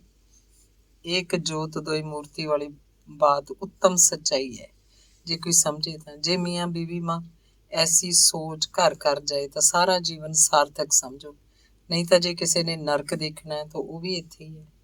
जद आपस में एक दूजे की समझ ही नहीं रहिंदी तो चंगा भला घर नरक बन जाता है कि नहीं तो गृहस्थ जीवन तो बड़ा स्वर्ग और इस तो बड़ी भगती कोई नहीं। मिथिहासक नरक सुरग दियां बातां तां मन कढ़ांदी है। हुण तू आप ही देख, अगर तेरी चाची ना हुंदी तो मैं किस काम दा था। घर में कोई तुहाडे वास्ते चाह बना रहा है, कपड़े धो रहा है, रोटी पानी बना के दे रहा है, आए गए मेहमानों का ख्याल रख रहा है। ਤੁਸੀਂ ਆਪ ਬੇਸ਼ੱਕ ਦਵਾਈ ਦਾ ਟਾਈਮ ਭੁੱਲ ਜਾਓ ਪਰ ਉਹ ਟਾਈਮ ਪਰ ਦਵਾਈ ਪਿਲਾ ਰਿਹਾ। ਇਹ ਸਭ ਕੁਝ ਕਿੰਨਾ ਚੰਗਾ ਲੱਗਦਾ ਹੈ। ਹੁੰਦਾ ਹੋਊਗਾ ਐਸਾ ਕੋਈ ਸਵਰਗ ਮਾਂ, ਮੈਨੂੰ ਤਾਂ ਨਹੀਂ ਯਕੀਨ। ਘਰ ਮਾਂ ਨਿੱਕੀਆਂ ਨਿੱਕੀਆਂ ਬਾਤਾਂ ਮਾਤਾ ਜ਼ਿੰਦਗੀ ਦਾ ਰਸ ਹੁੰਦਾ। ਨਿੱਕੀਆਂ ਨਿੱਕੀਆਂ ਗੱਲਾਂ ਪਰ ਹੱਸਣਾ ਹਸਾਉਣਾ। ਮੈਂ ਹਰ ਰੋਜ਼ ਸਵੇਰੇ ਉੱਠ ਕੇ ਆਪਣੇ ਲਈ ਔਰ ਤੇਰੀ ਚਾਚੀ ਲਈ ਚਾਹ ਬਣਾਉਣਾ। ਇਕੱਠੇ ਬੈਠ ਕੇ ਜਦ ਅਸੀਂ ਸਵੇਰੇ ਸਵੇਰੇ ਚਾਹ ਪੀਂਦੇ ਹਾਂ ਔਰ ਛੋਟੀਆਂ ਬਾਤਾਂ ਕਰਦੇ ਹਾਂ ਤਾਂ ਉਸ ਟਾਈਮ ਦੀ ਬਾਤ ਹੀ ਕੁਝ ਹੋਰ ਹੈ। ਬਾਤ ਇਹ ਨਹੀਂ ਹੈ ਵੀ ਚਾਹ ਬਣਾਉਣੀ ਕਿਹਨੂੰ ਚਾਹੀਦੀ ਹੈ। असल बात एक दूजे दियां जरूरतों का ख्याल रखने की है। एक बड़े असूल की बात यह है कि घर में प्यार होना चाहिए। घर में जां तां मोह प्यार नाल रहो, नहीं सारी दुनिया समझो खत्म। इस मां दो राय होने का सवाल ही पैदा नहीं होता, है कि ना। घर में रिश्तियां बारे एक गल का ख्याल रखना बहुत जरूरी होता है। ਉਹ ਇਹ ਕਿ ਜਿਹੜੇ ਰਿਸ਼ਤੇ ਹੈ ਉਹਨਾਂ ਦੀ ਬੁਨਿਆਦ ਹੀ ਯਕੀਨ ਤੇ ਟਿਕੀ ਹੁੰਦੀ ਹੈ। ਜਦੋਂ ਯਕੀਨ ਟੁੱਟ ਜਾਏ ਤਾਂ ਬੜੀ ਤਕਲੀਫ ਹੁੰਦੀ ਹੈ। ਉਸ ਵਕਤ ਇਹ ਉਸ ਬੰਦੇ ਦਾ ਫਰਜ਼ ਬਣ ਜਾਂਦਾ ਜਿਸ ਤੇ ਤੁਸੀਂ ਯਕੀਨ ਕਰਦੇ ਹੋ ਕਿ ਉਹ ਤੁਹਾਡਾ ਯਕੀਨ ਟੁੱਟਣ ਨਾ ਦੇਵੇ। ਜੋ ਕਿ ਤੁਹਾਨੂੰ ਉਸ ਬਾਰੇ ਸ਼ੱਕ ਹੈ ਤਾਂ ਉਹ ਦੂਰ ਕਰੇ। ਚਾਚਾ ਜੀ, ਤੁਹਾਨੂੰ ਜੀਵਨ ਦੇ ਬੜੇ ਉੱਤਮ ਨਿੱਜੀ ਤਜਰਬੇ ਹਨ, ਤੁਸੀਂ ਕਈ ਤੱਤ ਵੀ ਕੱਢੇ ਹੋਣਗੇ, ਉਹਨਾਂ ਬਾਰੇ ਦੱਸੋ। ਬੇਟਾ, ਮੈਂ ਆਪਣੇ ਆਪ ਨੂੰ ਕੋਈ ਬਹੁਤਾ ਉੱਚਾ ਇਨਸਾਨ ਨਹੀਂ ਸਮਝਦਾ ਕਿ ਤੱਤ ਕੱਢ ਸਕਾਂ। ਹਾਂ, ਚੰਗਾ ਮਾੜਾ ਪਛਾਣਨ ਦੀ ਕੋਸ਼ਿਸ਼ ਕਰਦਾ ਰਹਿਣਾ। ਜੋ ਵੀ ਬਾਤਾਂ ਮੈਂ ਜ਼ਿੰਦਗੀ ਮਾਂ ਸਾਂਭ ਰੱਖੀਆਂ ਉਹ ਸਾਂਝੀਆਂ ਕਰ ਸਕਦਾ। ਇੱਕ ਤਾਂ ਜਿਵੇਂ ਮੈਂ ਪਹਿਲਾਂ ਕਿਹਾ ਸੀ, ਮੋਹ ਪਿਆਰ ਦੀ ਲੋੜ ਸਿਰਫ ਇਨਸਾਨਾਂ ਨੂੰ ਹੀ ਨਹੀਂ ਹੁੰਦੀ ਬਲਕਿ ਹੈਵਾਨਾਂ ਔਰ ਸ਼ੈਤਾਨਾਂ ਨੂੰ ਵੀ ਹੁੰਦੀ ਹੈ। ਅੱਛਾ, ਅਗਲੀ ਬਾਤ ਇਹ ਹੈ ਕਿ ਮੈਂ ਇਹ ਮਹਿਸੂਸ ਕੀਤਾ ਹੈ ਕਿ ਕੁਦਰਤ ਬੜੀ ਬਲਵਾਨ ਹੈ, ਪਰ ਇਨਸਾਨ ਦਾ ਸਾਥ ਹਮੇਸ਼ਾ ਦਿੰਦੀ ਰਹਿੰਦੀ ਹੈ ਜੇ ਉਹ ਪਛਾਣੇ ਤਾਂ। ਬਾਕੀ ਇਹ ਸੰਸਾਰ में एक ਗੱਲ ਪੱਥਰ ਪਰ ਲਕੀਰ ਵਰਗੀ ਹੈ ਕਿ ਕੋਈ ਵੀ ਇਨਸਾਨ ਗੁਣਾ ਔਰ ਔਗੁਣਾ ਤੋਂ ਖਾਲੀ ਨਹੀਂ ਹੁੰਦਾ। ਇੱਕ ਗੱਲ ਹੋਰ ਜਿਹੜੀ ਯਾਦ ਆ ਰਹੀ ਹੈ ਉਹ ਇਹ ਕਿ ਗੁੱਸਾ ਬੜੀ ਬੁਰੀ ਚੀਜ਼ ਹੈ। ਜਦ ਉਹ ਆਉਂਦਾ ਹੈ ਤਾਂ ਬੰਦਾ ਅੰਨਾ ਤੇ ਬੋਲਾ ਹੋ ਜਾਇਆ ਕਰਦਾ ਹੈ ਔਰ ਉਹਦੇ ਬਾਅਦ ਬੰਦਾ ਪਛਤਾਉਂਦਾ ਹੈ, ਪਰ ਫਿਰ ਹੱਥ ਪੱਲੇ ਕੁਛ ਨਹੀਂ ਰਹਿੰਦਾ। ਹੁਣ ਤੂੰ ਆਪ ਸੋਚ, ਇਹ ਆਪਣੇ ਆਪ ਫਾਹੇ ਲੱਗਣ ਵਾਲੀ ਗੱਲ ਹੀ ਹੋਈ ਨਾ, ਹੈ ਕਿ ਨਹੀਂ? ਅੱਛਾ, ਕਿਆ ਉਹਨੂੰ ਕਹਿੰਦੇ ਆ ਸੈਲਫ ਰਿਸਪੈਕਟ ਜਾਂ ਸਵੈਮਾਨ ਇੱਕ ਐਸੀ ਸ਼ਕਤੀ ਹੈ ਜਿਹੜੀ ਬੰਦੇ ਨੂੰ ਬੜਾ ਉੱਚਾ ਲਿਜਾ ਸਕਦੀ ਹੈ। ਇਹਨੂੰ ਹਉਮੈ ਨਹੀਂ ਸਮਝਣਾ। ਮੈਂ ਸੈਲਫ ਰਿਸਪੈਕਟ ਦੀ ਗੱਲ ਕਰ ਰਿਹਾ। ਜੇ ਬੰਦਾ ਇਹਨੂੰ ਪਛਾਣੇ ਤਾਂ ਜ਼ਾਲਮਾਂ ਦਰਿੰਦਿਆਂ ਦਾ ਮੁਕਾਬਲਾ ਵੀ ਕੀਤਾ ਜਾ ਸਕਦਾ ਹੈ। ਇਨਸਾਨ ਦੀ ਬੁੱਧ ਤੇ ਦੁੱਧ ਫਟਦਿਆਂ ਦੇਰ ਨਹੀਂ ਲੱਗਦੀ, ਪਰ ਇਹਦੇ ਉਲਟ ਜੇ ਇਨਸਾਨ ਮਾਂ ਲਗਨ ਔਰ ਸਿਰੜ ਹੋਵੇ ਤਾਂ ਇੱਕ ਜਨੂਨ ਬਣ ਕੇ ਫਰਿਆਦ ਦੀ ਤਰ੍ਹਾਂ ਕੱਲਾ ਬੰਦਾ ਪਹਾੜ ਵੀ ਕੱਟ ਸਕਦਾ ਹੈ। ਅਗਲੀ ਬਾਤ ਇਹ ਕਿ ਜੇ ਕੋਈ ਚੀਜ਼ ਸਭ ਤੋਂ ਵੱਧ ਦਰਦ ਬੰਦੇ ਨੂੰ ਦੇ ਸਕਦੀ ਹੈ ਤਾਂ ਉਹ ਹੈ ਅਪਮਾਨ। ਅਪਮਾਨ ਨਾਲ ਜੋ ਜ਼ਹਿਨੀ ਤਕਲੀਫ ਕਿਸੇ ਨੂੰ ਹੁੰਦੀ ਹੈ ਉਹ ਸਰੀਰਕ ਤਕਲੀਫ ਤੋਂ ਕਈ ਗੁਣਾ ਜ਼ਿਆਦਾ ਹੁੰਦੀ ਹੈ। ਅਪਮਾਨ ਮਨ ਤੇ ਸਰੀਰ ਦੋਹਾਂ ਨੂੰ ਨਿਚੋੜ ਕੇ ਰੱਖ ਦਿੰਦਾ ਹੈ। ਇਸ ਵਾਸਤੇ ਕਦੇ ਕਿਸੇ ਦਾ ਅਪਮਾਨ ਨਹੀਂ ਕਰਨਾ ਚਾਹੀਦਾ। ਅਗਲੀ ਬਾਤ ਜਿਹੜੀ ਯਾਦ ਆ ਰਹੀ ਹੈ ਉਹ ਇਹ ਕਿ ਲੋਹੇ ਦਾ ਇੱਕ ਵੱਡਾ ਸਰੀਆ ਜਦ ਅਸੀਂ ਅਗਮਾਂ ਰੱਖ ਕੇ ਧੌਂਕਣੀ ਨਾਲ ਅੱਗ ਨੂੰ ਹਵਾ ਦਿੰਦੇ ਹਾਂ ਤਾਂ ਲੋਹੇ ਦਾ ਔਰ ਧੌਂਕਣੀ ਦਾ ਕੋਈ ਮੇਲ ਨਹੀਂ ਹੁੰਦਾ, ਪਰ ਧੌਂਕਣੀ ਅੱਗ ਨੂੰ ਹਵਾ ਦੇ ਕੇ ਲੋਹੇ ਨੂੰ ਪਿਘਲਾ ਸਕਦੀ ਹੈ ਔਰ ਲੋਹਾ ਵੀ ਉਹਦੇ ਬਾਅਦ ਹੋਰ ਸਖਤ ਹੋ ਜਾਂਦਾ ਹੈ। ਸੋ ਕਹਿਣੇ ਦਾ ਤਾਤਪਰਜ ਇਹ ਹੈ ਕਿ ਬੰਦਾ ਮੁਸੀਬਤਾਂ ਸਹਿ ਕੇ ਵਧੀਆ ਇਨਸਾਨ ਬਣ ਸਕਦਾ ਹੈ। ਔਰ ਵਧੀਆ ਇਨਸਾਨ ਨਾਲ ਕਈ ਗੱਲਾਂ ਜੁੜੀਆਂ ਹੁੰਦੀਆਂ, ਜਿਵੇਂ ਉਹ ਗਲਤੀ ਕਰਨ ਦੀ ਹਿੰਮਤ ਰੱਖਦਾ ਹੁੰਦਾ ਹੈ। ਐਸੇ ਇਨਸਾਨ ਨੂੰ ਦੁਨੀਆ ਦਾ ਹਰ ਆਦਮੀ ਪਿਆਰਾ ਲੱਗਦਾ ਹੈ। ਔਰ ਇਸ ਦੇ ਉਲਟ ਜਿਨ੍ਹਾਂ ਦੇ ਮਨ ਮਾ ਖੋਟ ਜਾਂ ਵਕਾਰ ਹੁੰਦਾ ਹੈ ਉਹਨਾਂ ਨੂੰ ਸਹੀ ਗੱਲ ਵੀ ਗਲਤ ਲੱਗਦੀ ਹੈ। ਜਦ ਬੰਦੇ ਨੂੰ ਆਤਮ ਗਿਆਨ ਹੋ ਜਾਂਦਾ ਹੈ ਤਾਂ ਉਹ ਇੱਕ ਖਾਸ ਸਰੂਰ ਮਾ ਰਹਿਣ ਲੱਗਦਾ ਹੈ। ਅਗਰ ਪੁੱਛੋ ਤਾਂ ਦੱਸ ਨਹੀਂ ਸਕਦਾ ਕਿਉਂਕਿ ਉਹਦਾ ਸਵਾਦ ਗੂੰਗੇ ਦੇ ਗੁੜ ਖਾਣ ਵਰਗਾ ਹੁੰਦਾ ਹੈ। ਸ਼ੇਖ ਸਾਦੀ ਫਾਰਸੀ ਦੇ ਬਹੁਤ ਵੱਡੇ ਵਿਦਵਾਨ ਹੋਏ ਹੈ। ਸਾਨੂੰ ਸਾਡੇ ਉਸਤਾਦ ਉਹਦੀ ਕਿਤਾਬ ਪੜ੍ਹਾਇਆ ਕਰਦੇ ਥੇ, ਗੁਲਿਸਤਾਂ ਬੋਸਤਾਂ। ਸੋ ਉਹਨਾਂ ਦੇ ਵਿਚਾਰਾਂ ਮੁਤਾਬਕ ਜਦ ਕਿਸੇ ਸੰਬੰਧੀ ਜਾਂ ਰਿਸ਼ਤੇਦਾਰ ਵਿੱਚ ਇਮਾਨਦਾਰੀ ਤੇ ਪਵਿੱਤਰਤਾ ਹੀ ਨਹੀਂ ਤਾਂ ਉਸ ਨਾਲ ਸੰਬੰਧ ਤੇ ਪਿਆਰ ਨਾਲੋਂ ਤਾਂ ਤਰਸ ਕਰਨ ਦੇ ਸੰਬੰਧ ਵੀ ਤੋੜ ਦੇਣੇ ਚੰਗੇ ਹੈ। ਅਸਲ ਬਾਤ ਇਹੀ ਕਿ ਜਿਹੜਾ ਇਨਸਾਨ ਕਥਨੀ ਔਰ ਕਰਨੀ ਮਾ ਫਰਕ ਰੱਖਦਾ ਹੈ ਉਹ ਅਗਿਆਨੀ ਹੁੰਦਾ ਹੈ। ਮੈਨੂੰ ਇਸ ਵਕਤ ਜ਼ਫਰਨਾਮੇ ਦੀਆਂ ਕੁਝ ਲਾਈਨਾਂ ਯਾਦ ਆ ਰਹੀਆਂ। ਇੱਕ ਮਿੰਟ, ਮੇਰੀ ਡਾਇਰੀ ਇਹ ਆ ਰਹੀ। ਹਾਂ, ਤਾਂ ਜ਼ਫਰਨਾਮਾ ਪੰਨਾ ਨੰਬਰ ਇਹ ਮਿਲ ਗਿਆ। ਗੁਰੂ ਜੀ ਲਿਖਦੇ ਹੈ ਕਿ ਹਮੂ ਮਰਦ ਬਾਇਦ ਸ਼ਬਦ ਸੁਖਨਵਰ ਨਸ਼ਿਕ ਮੇ ਦਿਗਰ ਦਰਦਹਾਨੇ ਦਿਗਰ। ਮਤਲਬ ਕਿ ਮਰਦ ਉਹੀ ਹੁੰਦੇ ਆ ਜਿਹੜੇ ਬਚਨਾਂ ਦਾ ਪੱਕਾ ਹੋਵੇ। ਢਿੱਡਮਾ ਹੋਰ ਔਰ ਮੂੰਹ ਪਰ ਹੋਰ ਕਹਿਣ ਵਾਲਾ ਇਨਸਾਨੀਅਤ ਪਰ ਕਲੰਕ ਸਮਾਨ ਹੈ। ਜੇ ਆਪਾਂ ਇਹਨੂੰ ਦੂਜੇ ਸ਼ਬਦਾਂ ਮਾ ਕਹਿਣਾ ਚਾਹੀਏ ਤਾਂ ਸਿੱਧਾ ਪੱਧਰਾ ਸਿਧਾਂਤ ਇਹ ਬਣਦਾ ਹੈ ਕਿ ਜੋ ਕਹੋ ਸੋ ਕਰੋ ਔਰ ਜੋ ਕਰੋ ਸੋ ਕਹੋ। ਸਿਰਫ ਇਸ ਇੱਕੋ ਲਾਈਨ ਨੂੰ ਜੇ ਤੁਸੀਂ ਜੀਵਨ ਮਾ ਪਕੜ ਕੇ ਆਧਾਰ ਬਣਾ ਕੇ ਤੁਰੀਏ ਤਾਂ ਸਾਰਾ ਜੀਵਨ ਸੁਖੀ ਰਹਿ ਸਕਦਾ ਹੈ ਕਿ ਨਹੀਂ? ਜਦ ਅਸੀਂ ਲੋਕ ਇਸ ਸੰਸਾਰ ਮਾ ਆ ਹੀ ਗਏ ਤਾਂ ਕਰਮ ਅੱਛੇ ਕਰਨੇ ਚਾਹੀਦੇ ਹੈ। ਜੈਸੇ ਕਬੀਰ ਜੀ ਨੇ ਕਿਹਾ, ਦੇ ਧਰੇ ਦਾ ਦੰਡ ਹੈ ਸਭ ਕਾਹੂ ਕੋ ਹੋਏ, ਗਿਆਨੀ ਭੁਗਤੇ ਗਿਆਨ ਕਰ ਅਗਿਆਨੀ ਭੁਗਤੇ ਰੋਏ। ਜੇ ਤ੍ਰਿਸ਼ਨਾ ਦੀ ਗੱਲ ਕਰੀਏ ਤਾਂ ਤ੍ਰਿਸ਼ਨਾ ਖਤਮ ਹੋਣ ਵਿੱਚ ਹੀ ਨਹੀਂ ਆਉਂਦੀ। ਕੀ ਤ੍ਰਿਸ਼ਨਾ ਹੈ ਡਾਕਨੀ, ਕੀ ਜੀਵਨ ਕਾ ਕਾਲ, ਔਰ ਨਿਸ ਦਿਨ ਚਹੇ ਜੀਵਨ ਕਰੇ ਬਿਹਾਲ। ਤ੍ਰਿਸ਼ਨਾ ਮਿਟਦੀ ਹੈ ਸੰਤੋਖ ਨਾਲ, ਉਸ ਵਾਸਤੇ ਚਾਹ ਗਈ ਚਿੰਤਾ ਮਿਟੀ ਮਨਵਾ ਬੇਪਰਵਾਹ। ਜਿनको ਕਛੂ ਨਾ ਚਾਹੀਏ ਸੋਈ ਸ਼ਹਿਨशाह। ਬਹੁਤਾ ਚਿਰ ਬੋਲਦੇ ਰਹਿਣ ਕਰਕੇ ਮਾਸਟਰ ਜੀ ਨੂੰ ਖੰਘ ਛਿੜ ਪਈ। ਚਰਨਜੀਤ ਨੇ ਭੱਜ ਕੇ ਰਸੋਈ ਚੋਂ ਪਾਣੀ ਦਾ ਗਲਾਸ ਲਿਆ ਕੇ ਉਹਨਾਂ ਨੂੰ ਪਾਣੀ ਪਿਆਇਆ ਤੇ ਕਿਹਾ, ਚਾਚਾ ਜੀ ਤੁਸੀਂ ਬਹੁਤ ਥੱਕ ਗਏ ਹੋ, ਥੋੜਾ ਆਰਾਮ ਕਰੋ। ਮੇਰਾ ਮਨ ਤਾਂ ਤੁਹਾਡੀਆਂ ਗੱਲਾਂ ਸੁਣ ਸੁਣ ਕਦੇ ਨਹੀਂ ਭਰਦਾ। ਹਰ ਵਾਰੀ ਤੁਹਾਡੇ ਕੋਲੋਂ ਝੋਲੀਆਂ ਭਰ ਕੇ ਲੈ ਜਾਈਦੀਆਂ। ਤੁਹਾਡੀਆਂ ਇਹ ਗਿਆਨ ਧਿਆਨ ਦੀਆਂ ਗੱਲਾਂ ਸੁਣ ਕੇ ਮੇਰੀ ਸੋਚ ਵਿੱਚ ਵੀ ਕਈ ਬਦਲਾਅ ਆਏ। ਅੱਗੋਂ ਲਈ ਆਸ਼ੀਰਵਾਦ ਦਿਓ ਕਿ ਤੁਹਾਡੀ ਦਿੱਤੀ ਸਿੱਖਿਆ ਨੂੰ ਮੈਂ ਪੱਲੇ ਬੰਨ੍ਹ ਸਕਾਂ। ਬੇਟਾ ਇਸ ਮਾਂ ਮੇਰਾ ਕੁਝ ਨਹੀਂ। ਜਿੱਥੇ ਧਰਤੀ ਦੀ ਮਿੱਟੀ ਉਪਜਾਊ ਹੁੰਦੀ ਹੈ ਉੱਥੇ ਬੀਜਿਆ ਬੀਜ ਚੰਗੀ ਤਰ੍ਹਾਂ ਉੱਗ ਕੇ ਅੱਛਾ ਪੌਦਾ ਜਾਂ ਦਰਖਤ ਬਣ ਜਾਂਦਾ ਹੈ ਔਰ ਉਸਨੂੰ ਫਲ ਵੀ ਅੱਛਾ ਲੱਗਦਾ ਹੈ ਕਿ ਨਹੀਂ।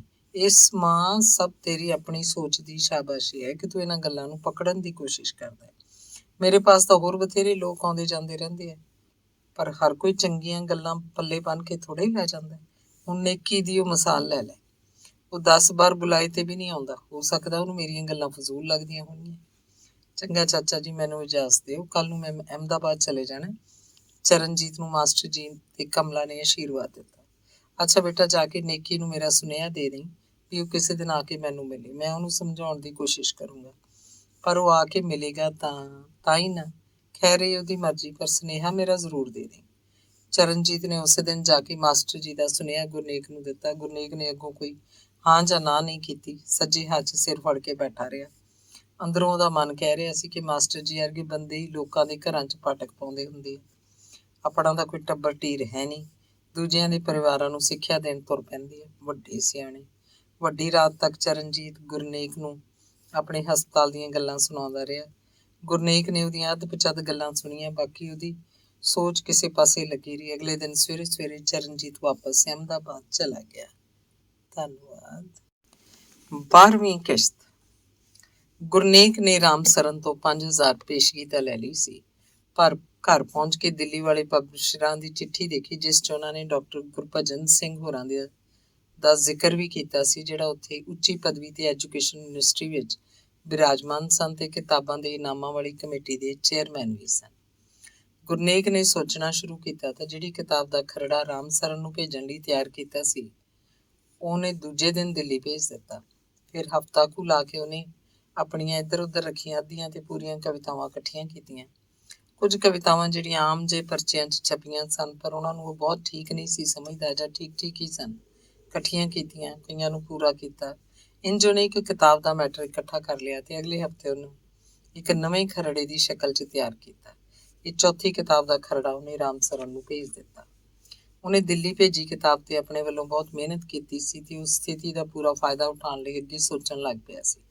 ਉਹਨੇ ਆਪਣੇ ਇੱਕ ਸੁਹਿਰਦ ਪਾਠਕ ਗੁਰਮੀਤ ਸਿੰਘ, ਜਿਹੜਾ ਦਿੱਲੀ ਦੇ ਇੱਕ ਸਕੂਲ 'ਚ ਪੰਜਾਬੀ ਪੜ੍ਹਾਉਂਦਾ ਸੀ ਤੇ ਉਸ ਨਾਲ ਚਿੱਠੀ ਪੱਤਰੀ ਵੀ ਕਰਦਾ ਰਹਿੰਦਾ ਸੀ, ਨੂੰ ਇੱਕ ਚਿੱਠੀ ਲਿਖ ਕੇ ਡਾਕਟਰ ਗੁਰਭਜਨ ਸਿੰਘ ਹੋਰਾਂ ਬਾਰੇ ਜਾਣਕਾਰੀ ਭੇਜਣ ਲਈ ਕਿਹਾ।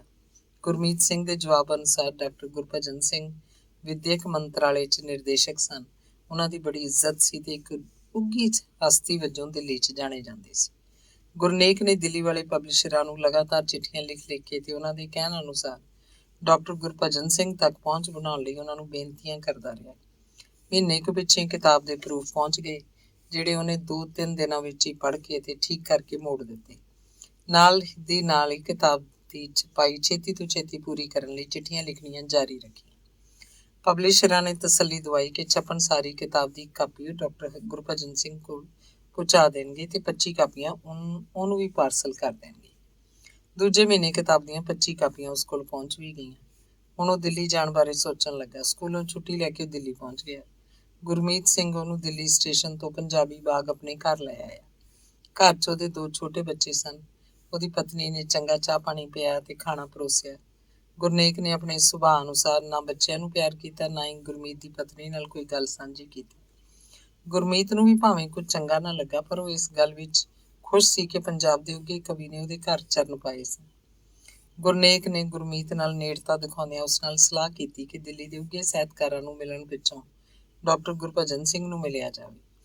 ਗੁਰਮੀਤ ਨੇ ਸਤਿਕਾਰ ਵਜੋਂ 2 ਦਿਨ ਦੀ ਛੁੱਟੀ ਲੈ ਲਈ ਤੇ ਉਹ ਗੁਰਨੇਕ ਨੂੰ ਇੱਕ ਥਾਂ ਤੋਂ ਦੂਜੀ ਥਾਂ ਆਪਣੇ ਸਕੂਟਰ ਤੇ ਇੱਕ ਤੋਂ ਦੂਜੇ ਸਾਹਿਤਕਾਰਾਂ ਨਾਲ ਮਿਲਾਉਣ ਲਈ ਬੜੇ ਚਾਅ ਨਾਲ ਭੱਜਿਆ ਫਿਰਦਾ ਰਿਹਾ।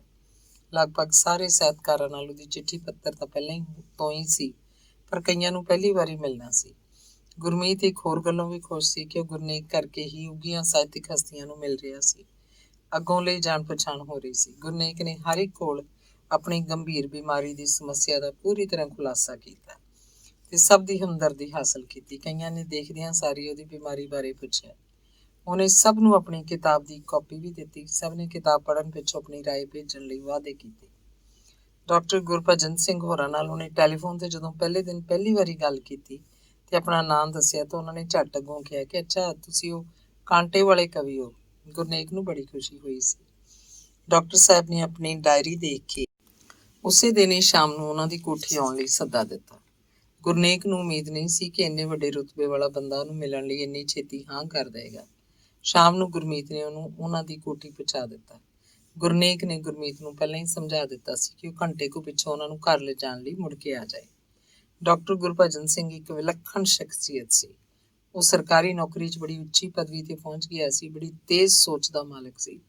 ਵਜ਼ਾਰਤ ਕਿਸੇ ਵੀ ਪਾਰਟੀ ਦੀ ਹੋਵੇ, ਵਜ਼ੀਰ ਕੋਈ ਵੀ ਹੋਵੇ, ਉਹ ਬੜੇ ਸਹਿਜੇ ਹੀ ਸੁਖਾਵੇਂ ਸੰਪਰਕ ਨਾਲ ਨੇੜਤਾ ਪੈਦਾ ਕਰ ਲੈਂਦਾ ਸੀ ਤੇ ਸਭ ਦਾ ਵਿਸ਼ਵਾਸ ਜਿੱਤ ਲੈਂਦਾ ਸੀ। ਗੱਲ ਕਹਿਣ ਦਾ ਉਹਦਾ ਆਪਣਾ ਹੀ ਅੰਦਾਜ਼ ਸੀ। ਬੜੇ ਮਿੱਠੇ ਸ਼ਬਦਾਂ 'ਚ ਕੌੜੀ ਤੋਂ ਕੌੜੀ ਗੱਲ ਵੀ ਇੰਝ ਕਹਿ ਸਕਦਾ ਕਿ ਸੁਣਨ ਵਾਲੇ ਕੀਲੇ ਜਾਂਦੇ। ਹਮੇਸ਼ਾ ਕਲੀਆਂ ਵਾਲਾ ਕਲਫ ਲੱਗਿਆ ਕੁੜਤਾ ਤੇ ਰੇਪ ਪਜਾਮਾ ਪਾ ਕੇ ਰੱਖਦਾ ਸੀ। ਜੁੱਤੀ ਸੁੱਚੇ ਤਿੱਲੇ ਨਾਲ ਕੱਢੀ ਹੋਈ ਨੋਕਾਂ ਵਾਲੀ ਪਾਉਂਦਾ ਤੇ ਚਿੱਟੀ ਪੋਚਵੀਂ ਪੱਗ ਬੰਨ੍ਹ ਕੇ ਰੱਖਦਾ।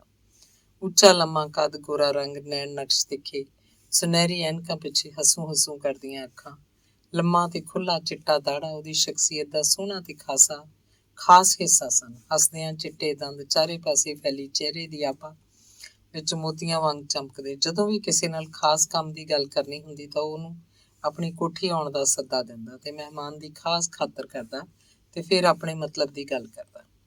ਪੰਜਾਬੀ ਸਾਹਿਤ ਦੀ ਸੇਵਾ ਵਿੱਚ ਕਈ ਕਿਤਾਬਾਂ ਲਿਖ ਚੁੱਕਾ ਸੀ। ਲਗਭਗ ਸਾਰੀਆਂ ਕਿਤਾਬਾਂ ਹੀ ਦੇਸ਼ ਵਿਦੇਸ਼ ਦੀਆਂ ਕਈ ਭਾਸ਼ਾਵਾਂ ਵਿੱਚ ਛਪ ਚੁੱਕੀਆਂ ਸਨ। ਵਿਦਿਆ ਦੇ ਪਸਾਰ ਤੇ ਸਾਖਰਤਾ ਬਾਰੇ ਉਹਦੇ ਕਈ ਲੇਖ ਪ੍ਰਸਿੱਧ ਹੋਏ ਸਨ। ਵਿਦਿਅਕ ਯੋਜਨਾਵਾਂ ਅਧੀਨ ਕਈ ਵਾਰ ਉਹ ਕਈ ਦੇਸ਼ਾਂ ਦੇ ਦੌਰੇ ਕਰ ਚੁੱਕਾ ਸੀ। ਯੂਨੀਵਰਸਿਟੀਆਂ ਦੀਆਂ ਕਨਵੋਕੇਸ਼ਨਾਂ ਤੇ ਸੈਮੀਨਾਰਾਂ ਜਾਂ ਮੇਲਿਆਂ ਵਿੱਚ ਉਹਦੀ ਖਾਸ ਥਾਂ ਹੁੰਦੀ ਸੀ। ਡਾਕਟਰ ਸਾਹਿਬ ਹਰ ਪੱਖੋਂ ਪ੍ਰਭਾਵਸ਼ਾਲੀ ਸ਼ਖਸੀਅਤ ਦੇ ਮਾਲਕ ਤੇ ਖਾਨਦਾਨੀ ਇਨਸਾਨ ਲੱਗਦੇ ਸਨ। ਗੁਰਨੇਕ ਨੂੰ ਇੱਕ ਨੌਕਰ ਬੂਹੇ ਤੇ ਆ ਕੇ ਅੰਦਰ ਵੱਡੇ ਹਾਲ ਕਮਰੇ 'ਚ ਲੈ ਗਿਆ ਤੇ ਉਹਨੂੰ ਬਿਠਾ ਕੇ ਦੂਜੇ ਕਮਰੇ 'ਚ ਚਲਾ ਗਿਆ। ਜਦੋਂ ਡਾਕਟਰ ਗੁਰਭਜਨ ਕਮਰੇ ਵਿੱਚ ਆਏ ਤਾਂ ਗੁਰਨੇਕ ਨੇ ਬੜੇ ਅਦਬ ਨਾਲ ਝੁੱਕ ਕੇ ਦੋਵੇਂ ਹੱਥ ਜੋੜ ਕੇ ਫਤਿਹ ਬੁਲਾਈ। ਡਾਕਟਰ ਸਾਹਿਬ ਨੇ ਗੁਰਨੇਕ ਵੱਲ ਦੇਖ ਕੇ ਕਿਹਾ, ਯਾਰ ਤੇਰੀਆਂ ਕਵਿਤਾਵਾਂ ਪੜ੍ਹ ਕੇ ਤਾਂ ਲੱਗਦਾ ਹੈ ਵੀ ਕੋਈ 70-75 ਸਾਲ ਦੇ ਬਜ਼ੁਰਗ ਨੇ ਲਿਖੀਆਂ ਹੋਣਗੀਆਂ। You look very young. ਤੇਰੀਆਂ ਕਵਿਤਾਵਾਂ ਵਿੱਚ ਤਾਂ ਬੜੀਆਂ ਲੰਮੀਆਂ ਉਡਾਰੀਆਂ ਨੇ।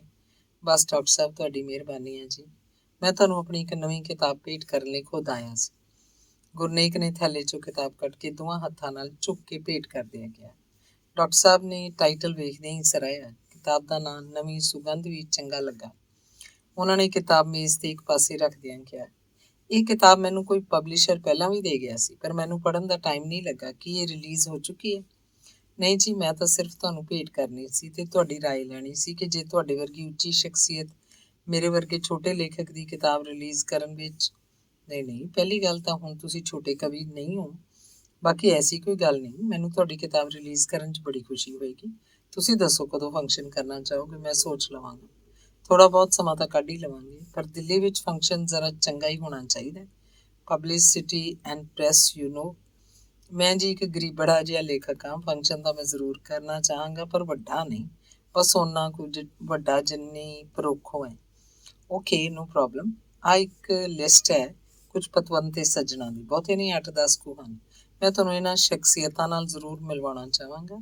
ਅੱਧੇ ਕੁ ਤਾਂ ਸਾਹਿਤਿਕ ਖੇਤਰ ਵਿੱਚੋਂ ਹੀ ਹਨ, ਬਾਕੀ ਤੁਸੀਂ ਆਪ ਦੇਖ ਲੈਣਾ ਕਿਹਨੂੰ ਬੁਲਾਉਣਾ ਚਾਹੋਗੇ। ਜੀ ਡਾਕਟਰ ਸਾਹਿਬ, ਇਹਨਾਂ ਉੱਚ ਹਸਤੀਆਂ ਨੂੰ ਮੈਂ ਆਪ ਜਾ ਕੇ ਮਿਲ ਕੇ ਸੱਦਾ ਦਿਆਂਗਾ ਤੇ ਬੇਨਤੀ ਕਰਾਂਗਾ। ਹਾਂ, ਜੈਂਟਰੀ ਜ਼ਰਾ ਚੰਗੀ ਹੋਣੀ ਚਾਹੀਦੀ ਹੈ। ਬਾਕੀ ਤੁਸੀਂ ਮੈਨੂੰ ਹੋਟਲ ਬੁਕਿੰਗ ਕਰਵਾ ਕੇ ਦੱਸ ਦੇਣਾ। ਕਨਾਟ ਪਲੇਸ ਵਿੱਚ ਜਾਂ ਨੇੜੇ ਤੇੜੇ ਹੋ ਸਕੇ ਤਾਂ ਚੰਗਾ ਰਹੇਗਾ। ਮੇਰੀ ਇੱਕ ਹੋਰ ਵੀ ਬੇਨਤੀ ਹੈ ਤੁਹਾਨੂੰ। ਬੇਨਤੀ ਨਹੀਂ ਜੀ ਡਾਕਟਰ ਸਾਹਿਬ, ਹੁਕਮ ਕਰੋ। ਨਹੀਂ, ਬੇਨਤੀ ਮੇਰੀ ਇਹ ਹੈ ਕਿ ਮੈਨੂੰ ਆਦਤ ਹੈ ਕਿ ਮੈਂ ਫੰਕਸ਼ਨ ਪਿੱਛੋਂ ਜ਼ਰਾ ਚੰਗਾ ਡਿਨਰ, ਡਰਿੰਕਸ ਵਗੈਰਾ ਪਸੰਦ ਕਰਦਾ। ਇਹ ਸਾਰੇ ਸੱਜਣ ਵੀ ਇਹੀ ਚਾਹੁਣਗੇ। ਉਂਝ ਵੀ ਤੁਹਾਨੂੰ ਪਤਾ ਹੀ ਹੈ ਕਿ ਅੱਜ ਕੱਲ੍ਹ ਇਹ ਇੱਕ ਰਿਵਾਜ਼ ਜਿਹਾ ਹੀ ਬਣ ਗਿਆ ਹੈ। ਫੰਕਸ਼ਨ ਦੇ ਅਖੀਰ ਵਿੱਚ ਡਿਨਰ ਮੇਰੇ ਵੱਲੋਂ ਅਨਾਊਂਸ ਕੀਤਾ ਜਾਏਗਾ ਕਿ ਜਿਵੇਂ ਮੈਂ ਤੁਹਾਡੀ ਹੌਸਲਾ ਅਫਜ਼ਾਈ ਨਹੀਂ, ਮੇਰੀ ਜ਼ਾਤੀ ਖੁਸ਼ੀ ਕਰਕੇ ਡਿਨਰ ਦੇ ਰਿਹਾ ਹਾਂ। ਅੱਜ ਕੱਲ੍ਹ ਲੋਕਾਂ ਤੋਂ ਕਈ ਕੰਮ ਲੈਣੇ ਪੈਂਦੇ ਹਨ, ਕਈ ਕਰਨੇ ਪੈਂਦੇ ਹਨ। ਤੁਸੀਂ ਸਮਝ ਰਹੇ ਹੋ ਨਾ। ਵੈਸੇ ਵੀ ਚੰਗੇ ਡਿਨਰ ਤੇ ਕੋਈ ਬਹੁਤਾ ਖਰਚ ਨਹੀਂ ਹੁੰਦਾ। ਕੋਈ 150-200 ਰੁਪਏ ਪਰ ਹੈਡ 'ਚ ਬੜਾ ਅੱਛਾ ਇੰਤਜ਼ਾਮ ਹੋ ਸਕਦਾ ਹੈ। ਜੇ ਬੁਕਿੰਗ ਕਰਨੀ ਹੋਵੇ ਤਾਂ ਪੇਸ਼ਗੀ ਦੇਣੀ ਪੈਂਦੀ ਹੈ। ਹਾਂਜੀ ਡਾਕਟਰ ਸਾਹਿਬ, ਮੈਂ ਕੁਝ ਤਾਂ ਪਹਿਲਾਂ ਹੀ ਇੰਤਜ਼ਾਮ ਕਰ ਲਿਆ।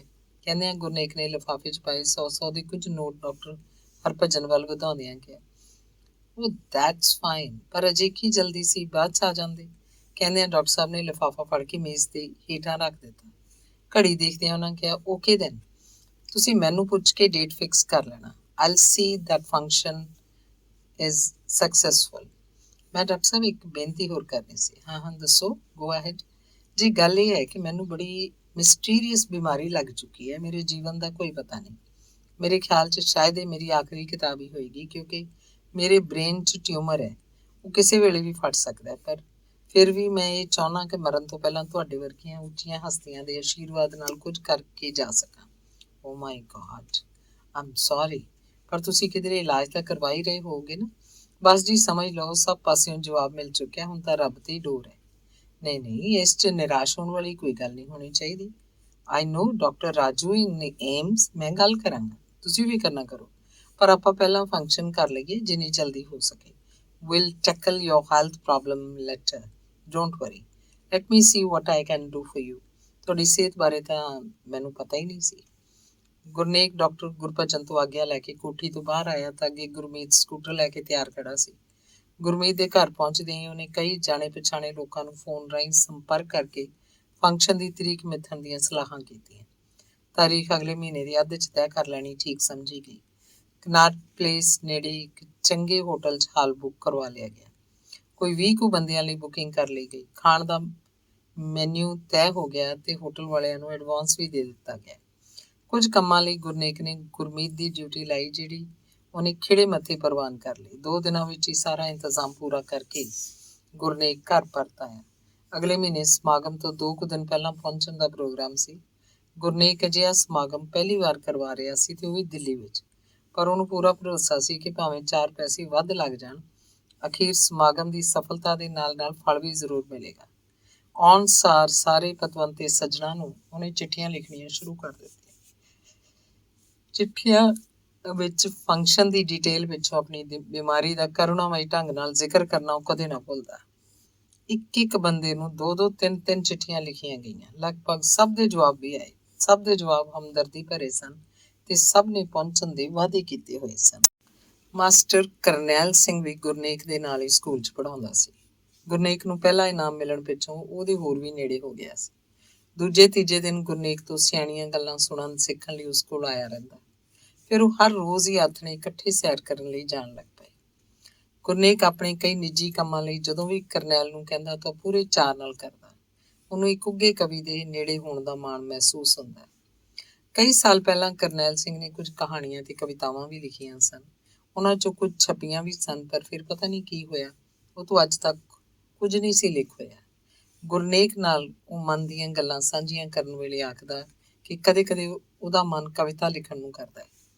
ਗੁਰਨੇਕ ਉਹਨੂੰ ਬੜੇ ਪਿਆਰ ਨਾਲ ਸਮਝਾਉਂਦਾ ਕਿ ਕਵਿਤਾ ਇੱਕ ਬੜੀ ਮੁਸ਼ਕਿਲ ਵਿਧਾ ਹੈ।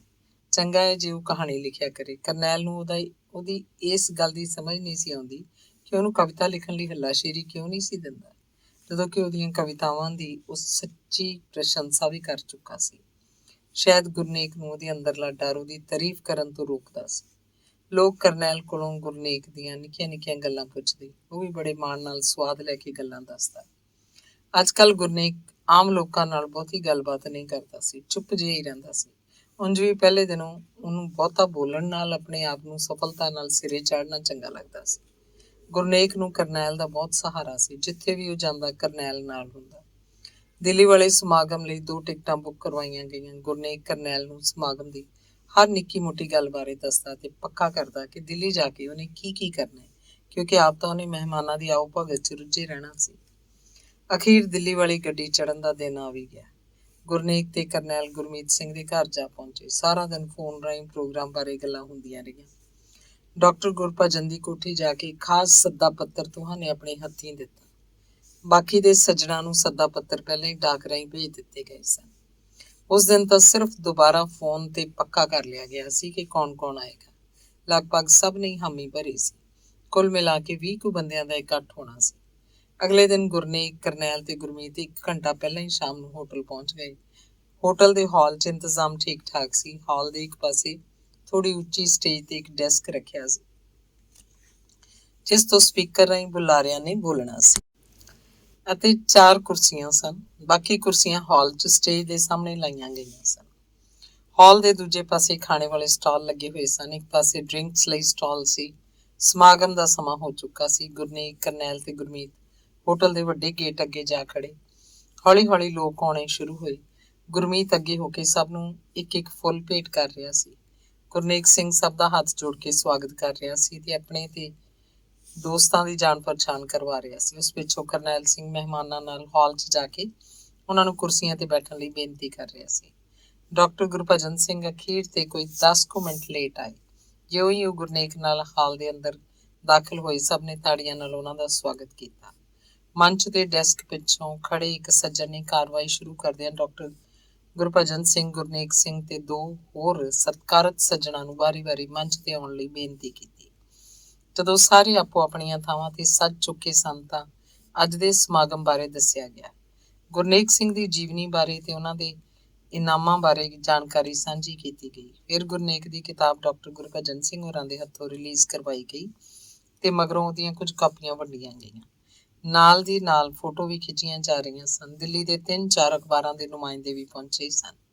ਡਾਕਟਰ ਗੁਰਭਜਨ ਸਿੰਘ ਨੇ ਇੱਕ ਛੋਟਾ ਜਿਹਾ ਭਾਸ਼ਣ ਵੀ ਦਿੱਤਾ ਤੇ ਪਤਵੰਤੇ ਸੱਜਣਾਂ ਨੂੰ ਸਮਾਗਮ ਦੀ ਖੁਸ਼ੀ 'ਚ ਸ਼ਾਮ ਦੇ ਖਾਣੇ ਦਾ ਸੱਦਾ ਵੀ।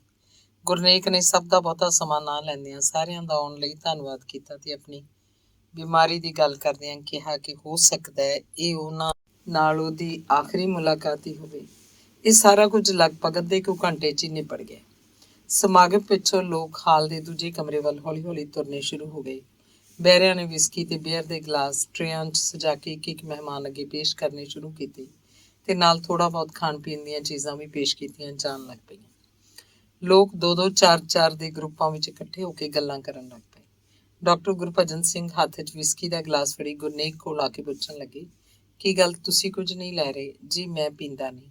ਹੈ, ਕਮਾਲ ਹੈ, ਤੁਸੀਂ ਕਦੇ ਵੀ ਨਹੀਂ ਪੀਤੀ ਜਾਂ ਫਿਰ ਸਹੁੰ ਪਾਈ ਹੋਈ ਹੈ? ਨਹੀਂ, ਅਜਿਹੀ ਕੋਈ ਗੱਲ ਨਹੀਂ ਡਾਕਟਰ ਸਾਹਿਬ, ਬਸ ਊਂ ਅੱਜ। ਨੋ ਇਹ ਵਾਟਰ ਪਲੀਜ਼, ਇਹ waiter please 1 minute please make a drink for him. ਬੈਰੇ ਤੋਂ ਡਰਿੰਕ ਫੜ ਕੇ ਡਾਕਟਰ ਸਾਹਿਬ ਨੇ ਗੁਰਨੇਕ ਨੂੰ ਫੜਾਇਆ ਤੇ ਨਾਲ ਹੀ ਨਾਲ ਆਪਣਾ ਗਲਾਸ ਉਹਦੇ ਗਲਾਸ ਨਾਲ ਟਕਰਾਉਂਦਿਆਂ ਕਿਹਾ, okay, cheers for today's excellent function.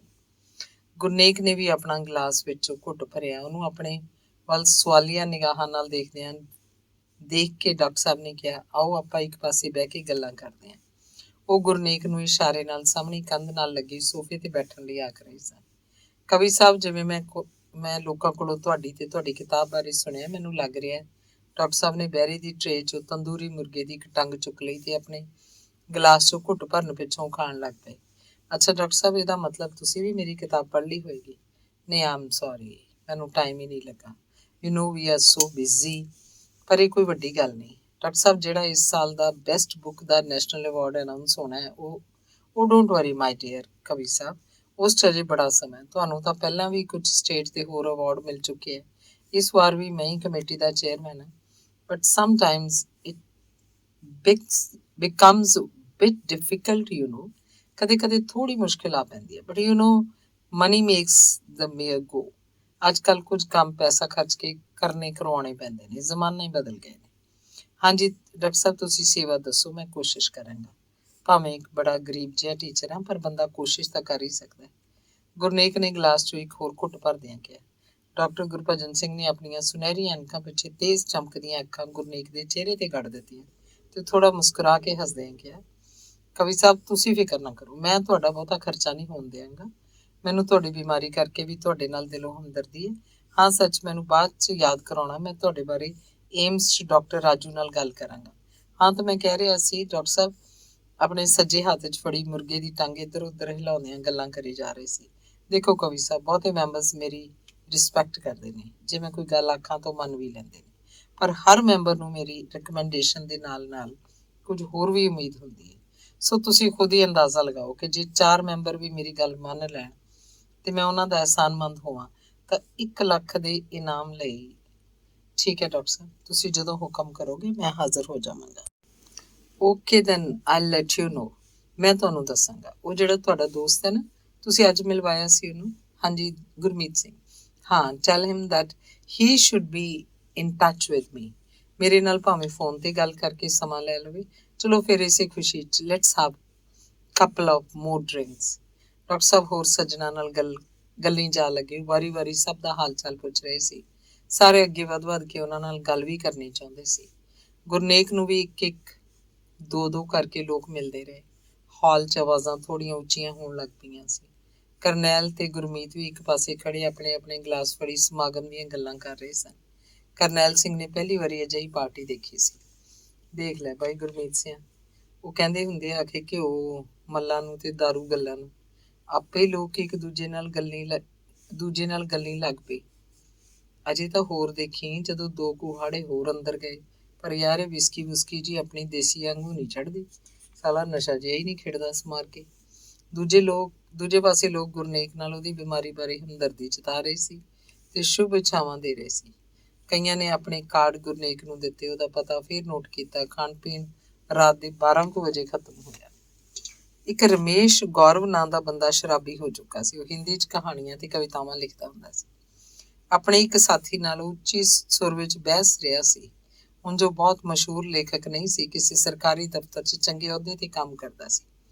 ਨਾ ਤੂੰ ਸਮਝਦਾ ਕੀ ਹੈ ਆਪਣੇ ਆਪ ਨੂੰ? ਤੂੰ ਚੀਜ਼ ਕੀ ਹੈ? ਸਾਲਿਆ ਤੇਰੇ ਪੋਤੜਿਆਂ ਨੂੰ ਮੈਂ ਜਾਣਦਾ। ਤੂੰ ਮੈਨੂੰ ਕਿਹਾ ਕਿਉਂ ਬਈ ਮੈਂ ਉਹਦੇ ਕੋਲ ਜਾ ਕੇ ਇਹ ਗੱਲ ਆਖਾਂ? ਮੈਂ ਕੋਈ ਭੀਖ ਮੰਗਣੀ ਹੈ?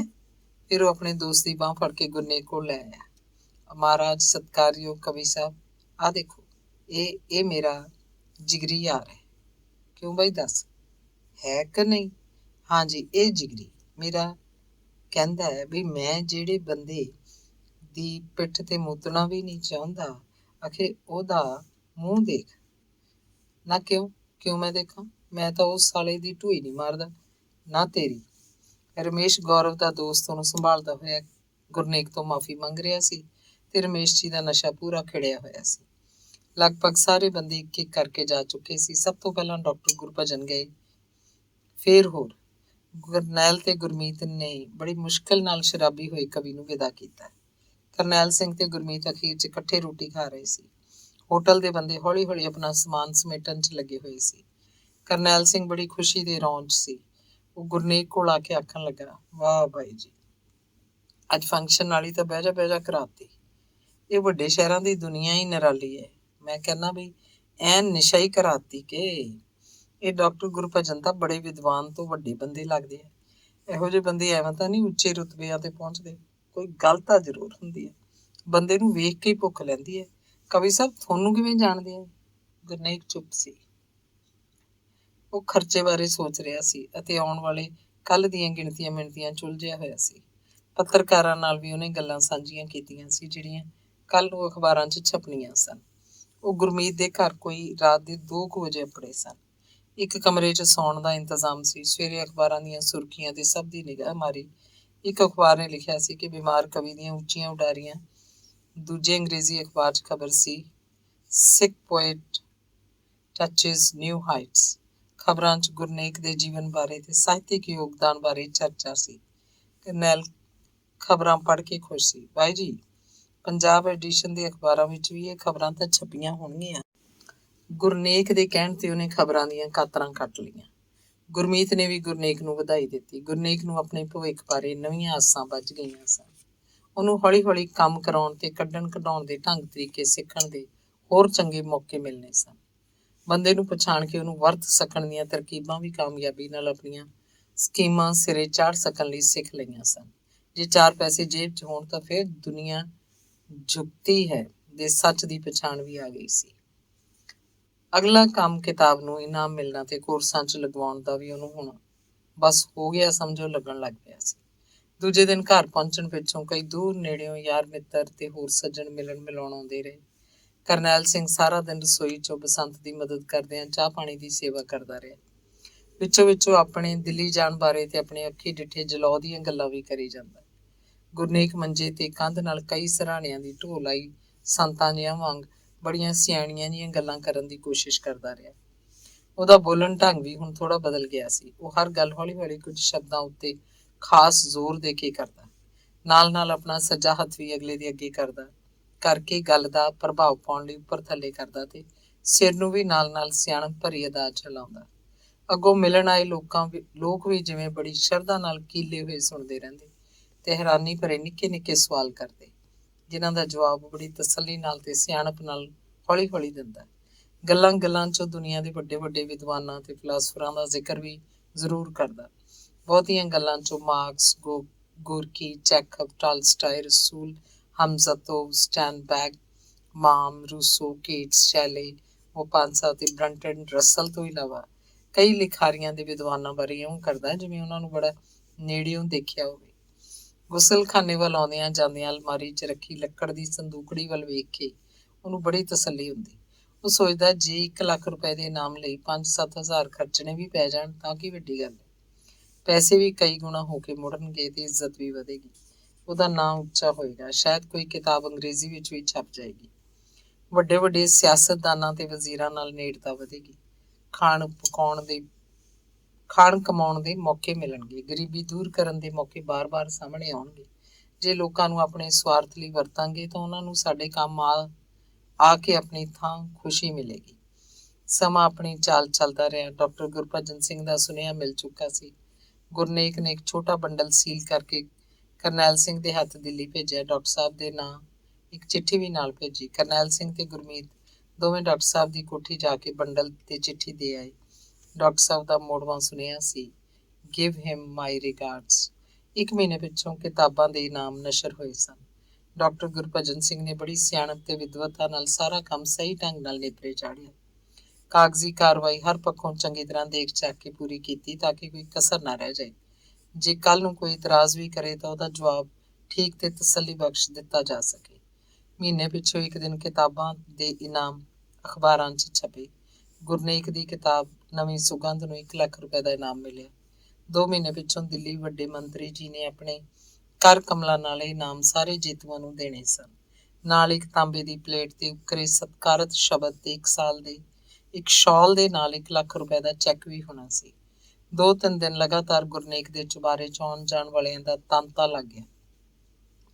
ਅਖਬਾਰਾਂ ਤੇ ਦੂਰਦਰਸ਼ਨ ਦੇ ਨੁਮਾਇੰਦੇ ਕੈਮਰੇ ਲਈ ਪਹੁੰਚ ਰਹੇ ਸਨ।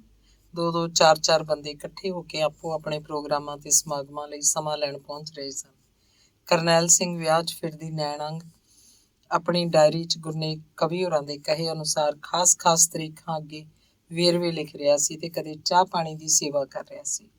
ਉਹਨਾਂ ਦਿਨਾਂ 'ਚ ਤਾਂ ਆਪਣੀ ਬਿਮਾਰ ਪਤਨੀ ਨੂੰ ਘਰੇ ਛੱਡ ਕੇ ਵੀ ਕਵੀ ਹੋਰਾਂ ਦੀ ਸੇਵਾ 'ਚ ਹਾਜ਼ਰ ਹੋਣਾ ਆਪਣਾ ਪਹਿਲਾ ਫਰਜ਼ ਸਮਝਦਾ ਸੀ। ਆਮ ਦੁਪਹਿਰ ਦਾ ਖਾਣਾ ਉਹ ਗੱਲਾਂ ਕਰਦੇ ਤੇ ਸਮਾਗਮਾਂ ਬਾਰੇ ਸਲਾਹ ਕਰਦੇ, ਇਕੱਠੇ ਹੀ ਖਾਂਦੇ। ਕਰਨੈਲ ਸਿੰਘ ਦੀ ਇੱਕੋ ਇੱਕ ਲੜਕੀ ਸੀ ਜਿਹਦਾ ਵਿਆਹ ਉਹਨੇ ਪਿਛਲੇ ਸਾਲ ਕਰ ਦਿੱਤਾ ਸੀ। ਹੁਣ ਉਹ ਸਾਰੀਆਂ ਦੁਨਿਆਵੀ ਜ਼ਿੰਮੇਵਾਰੀਆਂ ਤੋਂ ਆਪਣੇ ਆਪ ਨੂੰ ਸੁਰਖਰੂ ਸਮਝਦਾ ਸੀ। ਪਤਨੀ ਨਾਲ ਅੱਜ ਕੱਲ੍ਹ ਉਹ ਨਾਰਾਜ਼ ਰਹਿਣ ਲੱਗ ਪਿਆ ਸੀ ਕਿਉਂਕਿ ਉਹਨੇ ਉਹਦੇ ਗੁਰਨੇਕ ਦੇ ਘਰ ਹਰ ਰੋਜ਼ ਵੜੇ ਰਹਿਣ ਬਾਰੇ ਇਤਰਾਜ਼ ਕੀਤਾ ਸੀ। ਕਰਨੈਲ ਗੁਰਨੇਕ ਨੂੰ ਆਪਣਾ ਖਾਸ ਦੋਸਤ ਸਮਝਣ ਲੱਗ ਪਿਆ ਸੀ। ਕਈ ਲੋਕ ਉਹਨੂੰ ਗੁਰਨੇਕ ਦਾ ਭਰਾ ਹੀ ਸਮਝਦੇ ਸੀ ਕਿਉਂਕਿ ਹਰ ਥਾਂ ਕਰਨੈਲ ਗੁਰਨੇਕ ਦੇ ਨਾਲ ਹੁੰਦਾ। ਕਰਨੈਲ ਨੂੰ ਵੀ ਗੁਰਨੇਕ ਨਾਲ ਸਮਾਗਮਾਂ ਤੇ ਜਾਣ ਦਾ ਨਸ਼ਾ ਜਿਹਾ ਚੜਿਆ ਰਹਿੰਦਾ। ਕਈਆਂ ਨੂੰ ਉਹ ਬਾਰ-ਬਾਰ ਮਿਲਦਾ, ਨੇੜਤਾ ਵੱਧਦੀ। ਕਈਆਂ ਸਾਹਿਤਕਾਰਾਂ ਕਵੀਆਂ ਬਾਰੇ ਅੰਦਰਲੀਆਂ ਗੱਲਾਂ ਦਾ ਪਤਾ ਲੱਗਦਾ। ਬੜਾ ਇੱਕ ਸਵਾਦ ਜਿਹਾ ਆਉਣ ਲੱਗ ਪਿਆ ਸੀ ਕਰਨੈਲ ਸਿੰਘ ਨੂੰ। ਦੂਜੇ ਪਾਸੇ ਗੁਰਨੇਕ ਨੂੰ ਵੀ ਕਰਨੈਲ ਦੀ ਮਦਦ ਬਿਨਾਂ ਨਹੀਂ ਸੀ ਸਰਦਾ। ਉਹ ਹੌਲੀ-ਹੌਲੀ ਜਿਵੇਂ ਉਹਦੀ ਡੰਗੋਰੀ ਬਣ ਚੁੱਕਾ ਸੀ। ਦੋਵੇਂ ਇਕੱਠੇ ਹੀ ਬਾਹਰ ਅੰਦਰ ਆਉਂਦੇ ਜਾਂਦੇ। ਕਰਨੈਲ ਸਿੰਘ ਨੂੰ ਆਪਣੀ ਲੜਕੀ ਦੇ ਸਹੁਰਿਆਂ ਵੱਲੋਂ ਮਿਲੀ ਖਬਰ ਨੇ ਹਿਲਾ ਕੇ ਰੱਖ ਦਿੱਤਾ ਸੀ। ਸਭ ਤੋਂ ਪਹਿਲਾਂ ਉਹਨੇ ਗੁਰਨੇਕ ਨਾਲ ਉਹ ਗੱਲ ਸਾਂਝੀ ਕੀਤੀ। ਕਰਨੈਲ ਸਿੰਘ ਦਾ ਜਵਾਈ 2 ਦਿਨਾਂ ਤੋਂ ਘਰੋਂ ਲਾਪਤਾ ਸੀ। ਅੰਬਾਲੇ ਦੇ ਨੇੜੇ ਕਿਸੇ ਕਸਬੇ 'ਚ ਉਹ ਲੈਕਚਰਾਰ ਲੱਗਾ ਹੋਇਆ ਸੀ ਤੇ ਨਕਸਲੀਆਂ ਨਾਲ ਬਹਿੰਦਾ ਉੱਠਦਾ ਸੀ। ਸੁਭਾਅ ਦਾ ਬੜਾ ਚੰਗਾ ਤੇ ਮਿਲਾਪੜਾ ਸੀ। ਕਰਨੈਲ ਸਿੰਘ ਦੀ ਲੜਕੀ ਵੀ ਆਪਣੇ ਵਿਆਹ ਪਿੱਛੋਂ ਬਹੁਤ ਖੁਸ਼ ਸੀ। ਉਹਦੇ ਅਚਾਨਕ ਇੰਜ ਗਾਇਬ ਹੋ ਜਾਣ ਨਾਲ ਉਹਦੀ ਲੜਕੀ ਵੀ ਬੜੀ ਪਰੇਸ਼ਾਨ ਸੀ। ਕੱਲ ਤੋਂ ਆਪ ਵੀ ਬੜਾ ਦੁਖੀ ਸੀ। ਕਰਨੈਲ ਸਿੰਘ ਉਸ ਵੇਲੇ ਗੁਰਨੇਕ ਤੋਂ ਸਹਾਰੇ ਦੀ ਉਮੀਦ ਰੱਖਦਾ ਸੀ ਤੇ ਦਿਲੋਂ ਚਾਹੁੰਦਾ ਸੀ ਕਿ ਉਸ ਨਾਲ ਲੜਕੀ ਦੇ ਸਹੁਰੇ ਚੱਲੇ ਤਾਂ ਕਿ ਸਹੀ ਹਾਲਤ ਬਾਰੇ ਪਤਾ ਕੀਤਾ ਜਾ ਸਕੇ। ਪਰ ਗੁਰਨੇਕ ਨੇ ਸੁਭਾਅ ਅਨੁਸਾਰ ਟਾਲ-ਮਟੋਲ ਜੀ ਕੀਤੀ। ਉਸ ਕੋਲੋਂ ਨਾ ਜਾਣ ਦਾ ਕੋਈ ਤਸੱਲੀ ਬਖਸ਼ ਬਹਾਨਾ ਵੀ ਨਾ ਬਣ ਸਕਿਆ। ਅਖੀਰ ਕਰਨੈਲ ਸਿੰਘ ਨੇ ਉਸੇ ਵੇਲੇ ਸਕੂਲੋਂ ਛੁੱਟੀ ਲੈ ਕੇ ਅੰਬਾਲੇ ਵੱਲ ਜਾਣ ਲਈ ਬੱਸ ਫੜ ਲਈ। ਉਹ 1 ਰਾਤ ਆਪਣੀ ਲੜਕੀ ਕੋਲ ਰਹਿ ਕੇ ਪਰਤ ਆਇਆ। ਉਹਦੇ ਜਵਾਈ ਦੀ ਕੋਈ ਉਗ-ਸੁਗ ਨਹੀਂ ਸੀ ਮਿਲ ਰਹੀ। ਉਹਦੇ ਸੰਬੰਧੀ ਵੀ ਬੜੇ ਪਰੇਸ਼ਾਨ ਸਨ। ਉਹ ਡਰਦੇ ਹੋਏ ਪੁਲਿਸ 'ਚ ਰਿਪੋਰਟ ਵੀ ਦਰਜ ਨਹੀਂ ਸੀ ਕਰਵਾ ਰਹੇ। ਜੇ ਪੁਲਿਸ ਵਿੱਚ ਪੈ ਗਈ ਤਾਂ ਉਹਨਾਂ ਸਾਰਿਆਂ ਨੂੰ ਹੋਰ ਵੀ ਪਰੇਸ਼ਾਨੀ ਹੋ ਸਕਦੀ ਸੀ। ਉਨੀ ਦਿਨੀ ਪੁਲਿਸ ਦੀ ਦਹਿਸ਼ਤ ਵੀ ਬਹੁਤ ਫੈਲੀ ਹੋਈ ਸੀ। ਹਨੇਰੇ ਸਵੇਰੇ ਪੁਲਿਸ ਜਿਹਨੂੰ ਜੀ ਕਰੇ ਠਾ ਕੇ ਆਪਣੇ ਨਾਲ ਲੈ ਜਾਂਦੀ ਸੀ। ਕਰਨੈਲ ਸਿੰਘ ਦੇ ਵਾਪਸ ਆਉਣ ਪਿੱਛੋਂ ਗੁਰਨੇਕ ਨੇ ਇੱਕ ਵਾਰੀ ਵੀ ਉਹਦਾ ਹਾਲ ਚਾਲ ਨਹੀਂ ਸੀ ਪੁੱਛਿਆ ਤੇ ਨਾ ਹੀ ਕੋਈ ਗੱਲ ਕੀਤੀ ਸੀ। ਦੂਜੇ ਪਾਸੇ ਕਰਨੈਲ ਦੀ ਘਰਵਾਲੀ ਨੇ ਵੀ ਉਹਨੂੰ ਇਸ ਗੱਲ ਦੇ ਤਾਨੇ ਮਿਹਣੇ ਮਾਰੇ ਸੀ ਕਿ ਜਿਸ ਬੰਦੇ ਨਾਲ ਉਹ ਦਿਨ ਰਾਤ ਚਿੱਚੜ ਬਣ ਕੇ ਚਿੰਬੜਿਆ ਰਹਿੰਦਾ ਸੀ, ਉਹਨੇ ਲੋੜ ਸਮੇਂ ਮਦਦ ਤਾਂ ਕੀ ਕਰਨੀ ਸੀ, ਸਗੋਂ ਹਾਂ ਦਾ ਨਾਅਰਾ ਵੀ ਨਹੀਂ ਸੀ ਮਾਰਿਆ। ਪਰ ਕਰਨੈਲ ਸਿੰਘ ਨੂੰ ਫਿਰ ਵੀ ਉਮੀਦ ਸੀ ਕਿ ਗੁਰਨੇਕ ਉਹਦੇ ਨਾਲ ਘੱਟੋ ਘੱਟ ਹਮਦਰਦੀ ਦੇ 2 ਸ਼ਬਦ ਸਾਂਝੇ ਜ਼ਰੂਰ ਕਰੇਗਾ, ਪਰ ਅਜਿਹਾ ਹੋਇਆ ਨਾ।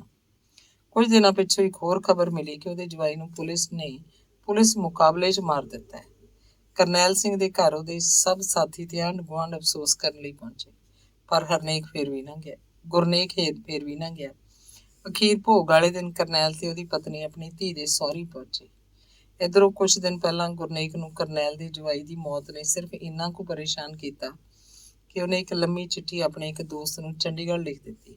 ਉਸ ਚਿੱਠੀ 'ਚ ਗੁਰਨੇਕ ਨੇ ਆਪਣੇ ਦੋਸਤ ਕਰਨੈਲ ਸਿੰਘ ਨਾਲ ਆਪਣੇ ਰਿਸ਼ਤਿਆਂ ਦੀ ਜਾਣਕਾਰੀ ਦੇਣ ਪਿੱਛੋਂ ਆਪਣੀ ਬਿਮਾਰੀ ਬਾਰੇ ਲਿਖਦਿਆਂ ਆਪਣੀ ਬੇਬਸੀ ਜ਼ਾਹਰ ਕੀਤੀ ਤੇ ਉਹਨੂੰ ਕਰਨੈਲ ਸਿੰਘ ਦੇ ਸੰਬੰਧੀਆਂ ਦਾ ਪਤਾ ਠਿਕਾਣਾ ਲਿਖ ਕੇ ਬੇਨਤੀ ਕੀਤੀ ਕਿ ਉਹ ਅੰਬਾਲੇ ਕਰਨੈਲ ਸਿੰਘ ਦੇ ਜਵਾਈ ਦੇ ਭੋਗ ਤੇ ਉਹਦੀ ਥਾਂ ਜ਼ਰੂਰ ਪਹੁੰਚੇ।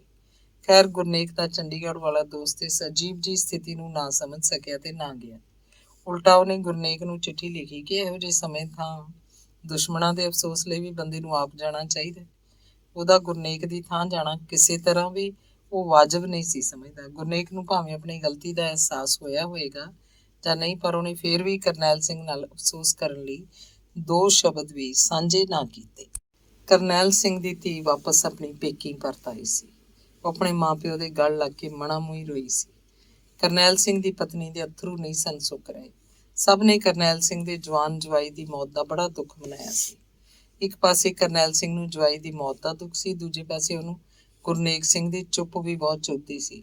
ਨਾ ਹੀ ਉਹਨੂੰ ਇਹ ਸਮਝ ਆ ਰਿਹਾ ਸੀ ਕਿ ਇਹੋ ਜਿਹੀ ਕਿਹੜੀ ਗੱਲ ਹੈ ਜਿਸ ਕਰਕੇ ਗੁਰਨੇਕ ਉਸ ਕੋਲੋਂ ਪਾਸਾ ਵੱਟ ਗਿਆ ਸੀ, ਤੇ ਉਹ ਵੀ ਪਹਾੜ ਜਿੱਡੀ ਮੁਸੀਬਤ ਸਮੇਂ। ਕੁਝ ਮਹੀਨਿਆਂ ਪਿੱਛੋਂ ਲੜਕੀ ਦੇ ਸਹੁਰਿਆਂ ਨੇ ਕਰਨੈਲ ਸਿੰਘ ਨੂੰ ਲੜਕੀ ਦਾ ਦੂਜਾ ਵਿਆਹ ਕਰ ਦੇਣ ਲਈ ਬੇਨਤੀ ਕੀਤੀ। ਉਹ ਹੌਲੀ-ਹੌਲੀ ਆਪਣੇ ਦੋਸਤਾਂ ਨਾਲ ਦੂਜਾ ਰਿਸ਼ਤਾ ਲੱਭਣ ਦੀਆਂ ਗੱਲਾਂ ਵੀ ਕਰਦਾ। ਉਹ ਸਾਰੀਆਂ ਗੱਲਾਂ ਗੁਰਨੇਕ ਤੱਕ ਵੀ ਪਹੁੰਚਦੀਆਂ, ਫੇਰ ਵੀ ਉਹਨੇ ਕਰਨੈਲ ਸਿੰਘ ਨਾਲ ਗੱਲ ਨਹੀਂ ਸੀ ਕੀਤੀ। ਅਖੀਰ ਕਰਨੈਲ ਨੇ ਉਹਦਾ ਇਹ ਰਵੱਈਆ ਪ੍ਰਵਾਨ ਕਰਦਿਆਂ ਸਬਰ ਦਾ ਘੁੱਟ ਭਰ ਲਿਆ। ਉਹ ਵਿਹਲੇ ਸਮੇਂ ਆਪਣੀ ਧੀ ਨਾਲ ਟਿਊਸ਼ਨਾਂ ਪੜ੍ਹਾਉਣ 'ਚ ਰੁੱਝ ਗਿਆ, ਨਾਲ ਹੀ ਆਪਣੀ ਧੀ ਲਈ ਦੂਜੇ ਰਿਸ਼ਤੇ ਦੀ ਭਾਲ ਜਾਰੀ ਰੱਖੀ। ਧੰਨਵਾਦ।